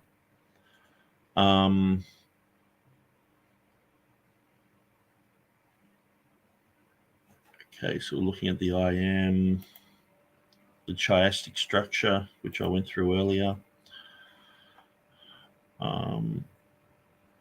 So if we read this 1613 document, so this was actually translated into English later on, but this is the exact of 1613. It has the Lord which art sundry times before the true God, yea, Christ is thus described, save that instead of homonos, which is to come before used, it is hosomenos, who shall be, as Beza brought to light out of an ancient manuscript. So the contemporaries of Beza, people who knew Beza's material, they knew that this is why Beza had changed it. So the whole concept of nomina sacra was part of it, a part of his internal evidence, but the external evidence, the issue of manuscript evidence, Beza changed it because of a manuscript. So James White knew nothing about that. He never mentioned it. He just said it was created in the mind of Theodore Beza. Elia Hutter, he has in his Hebrew, he has esomenos. Emmanuel Tremelius, so he has quies, qui eris, qui eris, which means the future. So he was contemporary with Beza and also Janius, and they had written a Latin Bible together. Piscator, he says that Asomenos was the correct reading, and he said it's in 148, 48, and 1117. He has 4 Asomenos, habiter echomenos, and then he talks about this being the eternum, the eternal God. So within the era of Piscator, David Paris, he clearly thought that it was Beza ex Vestuo Codice manuscript. So he got it from a manuscript, which is the reading of Asomenos. The Elzevers, they originally had Ozios in their 1624, then they changed it because they looked at all the evidence and they go, oh, Beza's reading is correct. And so they went with that. You can see that here, Ozios there and Asomenos there. Brian Walton, Erasmus, Shemidus. So even Isaac Newton, this is one of the earlier places where I found it. It was like, oh, Erasmus, he wrote it was in, he wrote it was Echomenos. And I was like, okay. So even Isaac Newton was looking into this issue. Piscator here. Wettstein seems to think Piscator made up this this reading, which is false. Hosios, Asomenos, Bengal. And so we're just going through time into the future. So yeah, anyway, if you want to look at my website, there's quite a lot of information there. Jack Mormon, Thomas Holland, Will Kinney, Bruce Metzger, James White, what he says in his book, Peter Ruckman. You know, half of these guys I haven't even heard of. And so people are like, you got Peter Ruckman there. It's like, yeah, I've got James White too, and a whole bunch of other people I don't really care that much for, or I like or don't like or whatever. It's just information. So anyway, I've got a whole bunch of things there. The footnote at Revelation 16:5 in Latin, at Theodore Beza, where he clearly says,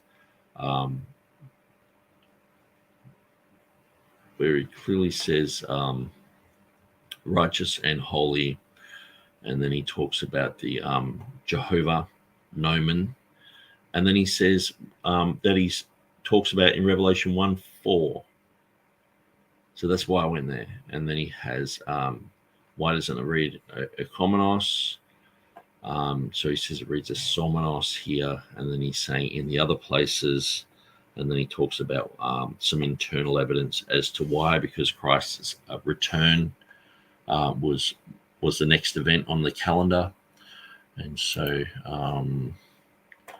what else do we have here? Some other Greek, some English versions.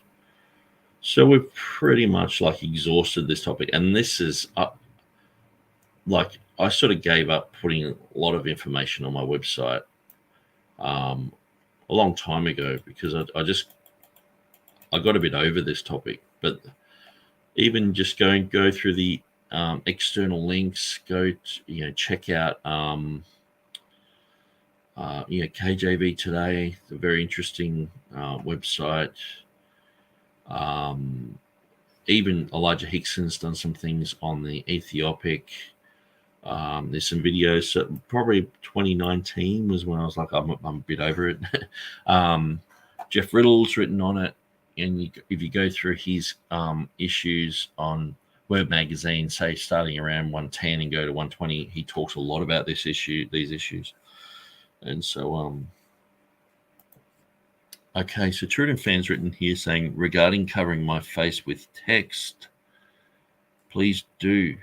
It's helpful for folks following along, and no one would rather see my face list of me. Oh, come on, mate, you're a handsome young man. I thought you'd be deeply offended by that. No. I think, yeah, I just wanted to show that the text there. And I think I got it to a good little angle where your head was bobbing in the background and we could read along. So, yeah, apart from that, I would say, go the Book of Amaga. Well, definitely the information in my book of Beatus of Libana, and you're coming to that anyway, so it's that's where I start to go through some of the manuscript evidence,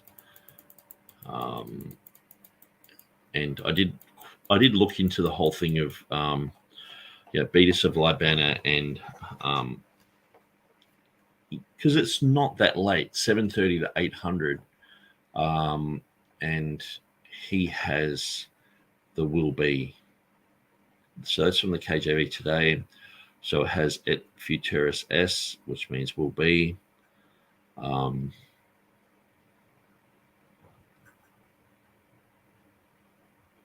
So there's 31 manuscripts. So it appears twice. It appears in the so I was able to get this picture here. So it appears in the commentary and in the main body of text. And so I was pointing out that in 31 manuscripts, who knows how many of these that were around, but so the shall be appears 62 times in 31 manuscripts. And so just talking about like the Complutense and Polyglot, they ran 600 copies and 123 survived from that time. So it's like 80% of the copies have been lost. So if we were to go even further back, another 500 years and then another 300 or 400 years before that, to say that there's 31 manuscripts that still have survived of this, and we have in each one of these manuscripts the reading twice of the future form shall be. This would have been a common work. So Beza would have known about this. The Reformation period would have known about this work. Erasmus would have known about it. It wouldn't have been hidden. And so then your Homo Halberstadensis. So he has the Eris, who are holy who are holy are and shall be just. So it's interesting. He's got both the readings there. So, and this is the thing too. It's not just a very clean, the one which was and is and holy. To me, that's the purest out of all the manuscript readings. Of course, I would go with what Theodore Beza had, because he had an older ancient manuscript of good report. But then we have sometimes it has the one which was and is and holy and shall be, or the one who was and is and shall be holy, and sometimes it has both these readings. And so when you're looking at outside of the closed class of witnesses and you're looking at different versions, you see that, but also within the Latin, within the early church writings, you see this as well. And so it's definitely a contested verse. So I'm going to leave it there, guys. I'm going to go. God bless you, and we will see you next time. So next time I guess I'm at the end of the Revelation 16:5 ones with TurretinFan. If he does another one, I'll try and keep up with it straight away. I'll do a video on it. But the next video that I'll do will probably either be the eschatology one, or I can finish off the Thomas Ross debate one, which is hanging around in the background. So I really should do that. That one. But I was thinking of doing another Scrivener, his 190 list video very soon, because I've got that all lined up and ready to go. And so Helg says, I like TurretinFan's videos, but he seems very reluctant to even entertain the thought of criticizing James White. It almost feels like an artificial reverential attitude towards James White. I can understand, he doesn't want to read things that are just sort of like, James White this and that. But sometimes I'm like, James White this and that for a reason. It's like James White this and that because he said this, because it's well documented what I've written. Like even to the point where I wrote out a whole 20-minute dividing line thing that he said. And it's like as an appendix, just to show people what that I wasn't lying. It's like, because I would say, well, James White's a liar, and they're like, how can you prove that? And it's like, well, okay, so I said this, but he said this, and they're like, now I can see. And so it's not like I'm just a hateful guy. I just like randomly pulling up apologists and saying you're crazy. But the problem is there's been a bit of a queue popping up. Stephen Boyce was next in line. I was reading some of the things that he said to me just last night, and I was like, man, that's wild. He was saying that I was pretty much stalking him.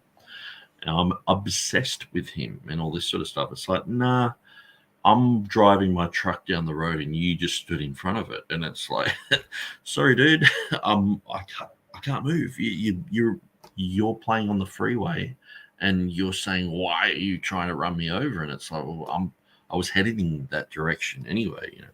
So anyway, I don't mean to be like that. And even with TurretinFan, hopefully I'm not being, rotten to him or anything like that. He's done really nothing towards me that would show that I don't like his conclusions that he's coming to sometimes, but he's not misrepresenting me in any way. Sometimes I might have to reread things over and go, well, this is what I'm really saying. But I don't expect everyone to read through my material and instantly get everything that I'm trying to say. So anyway, I'm going to bail, guys. Thanks for watching. Thanks for listening, and we'll see you next time.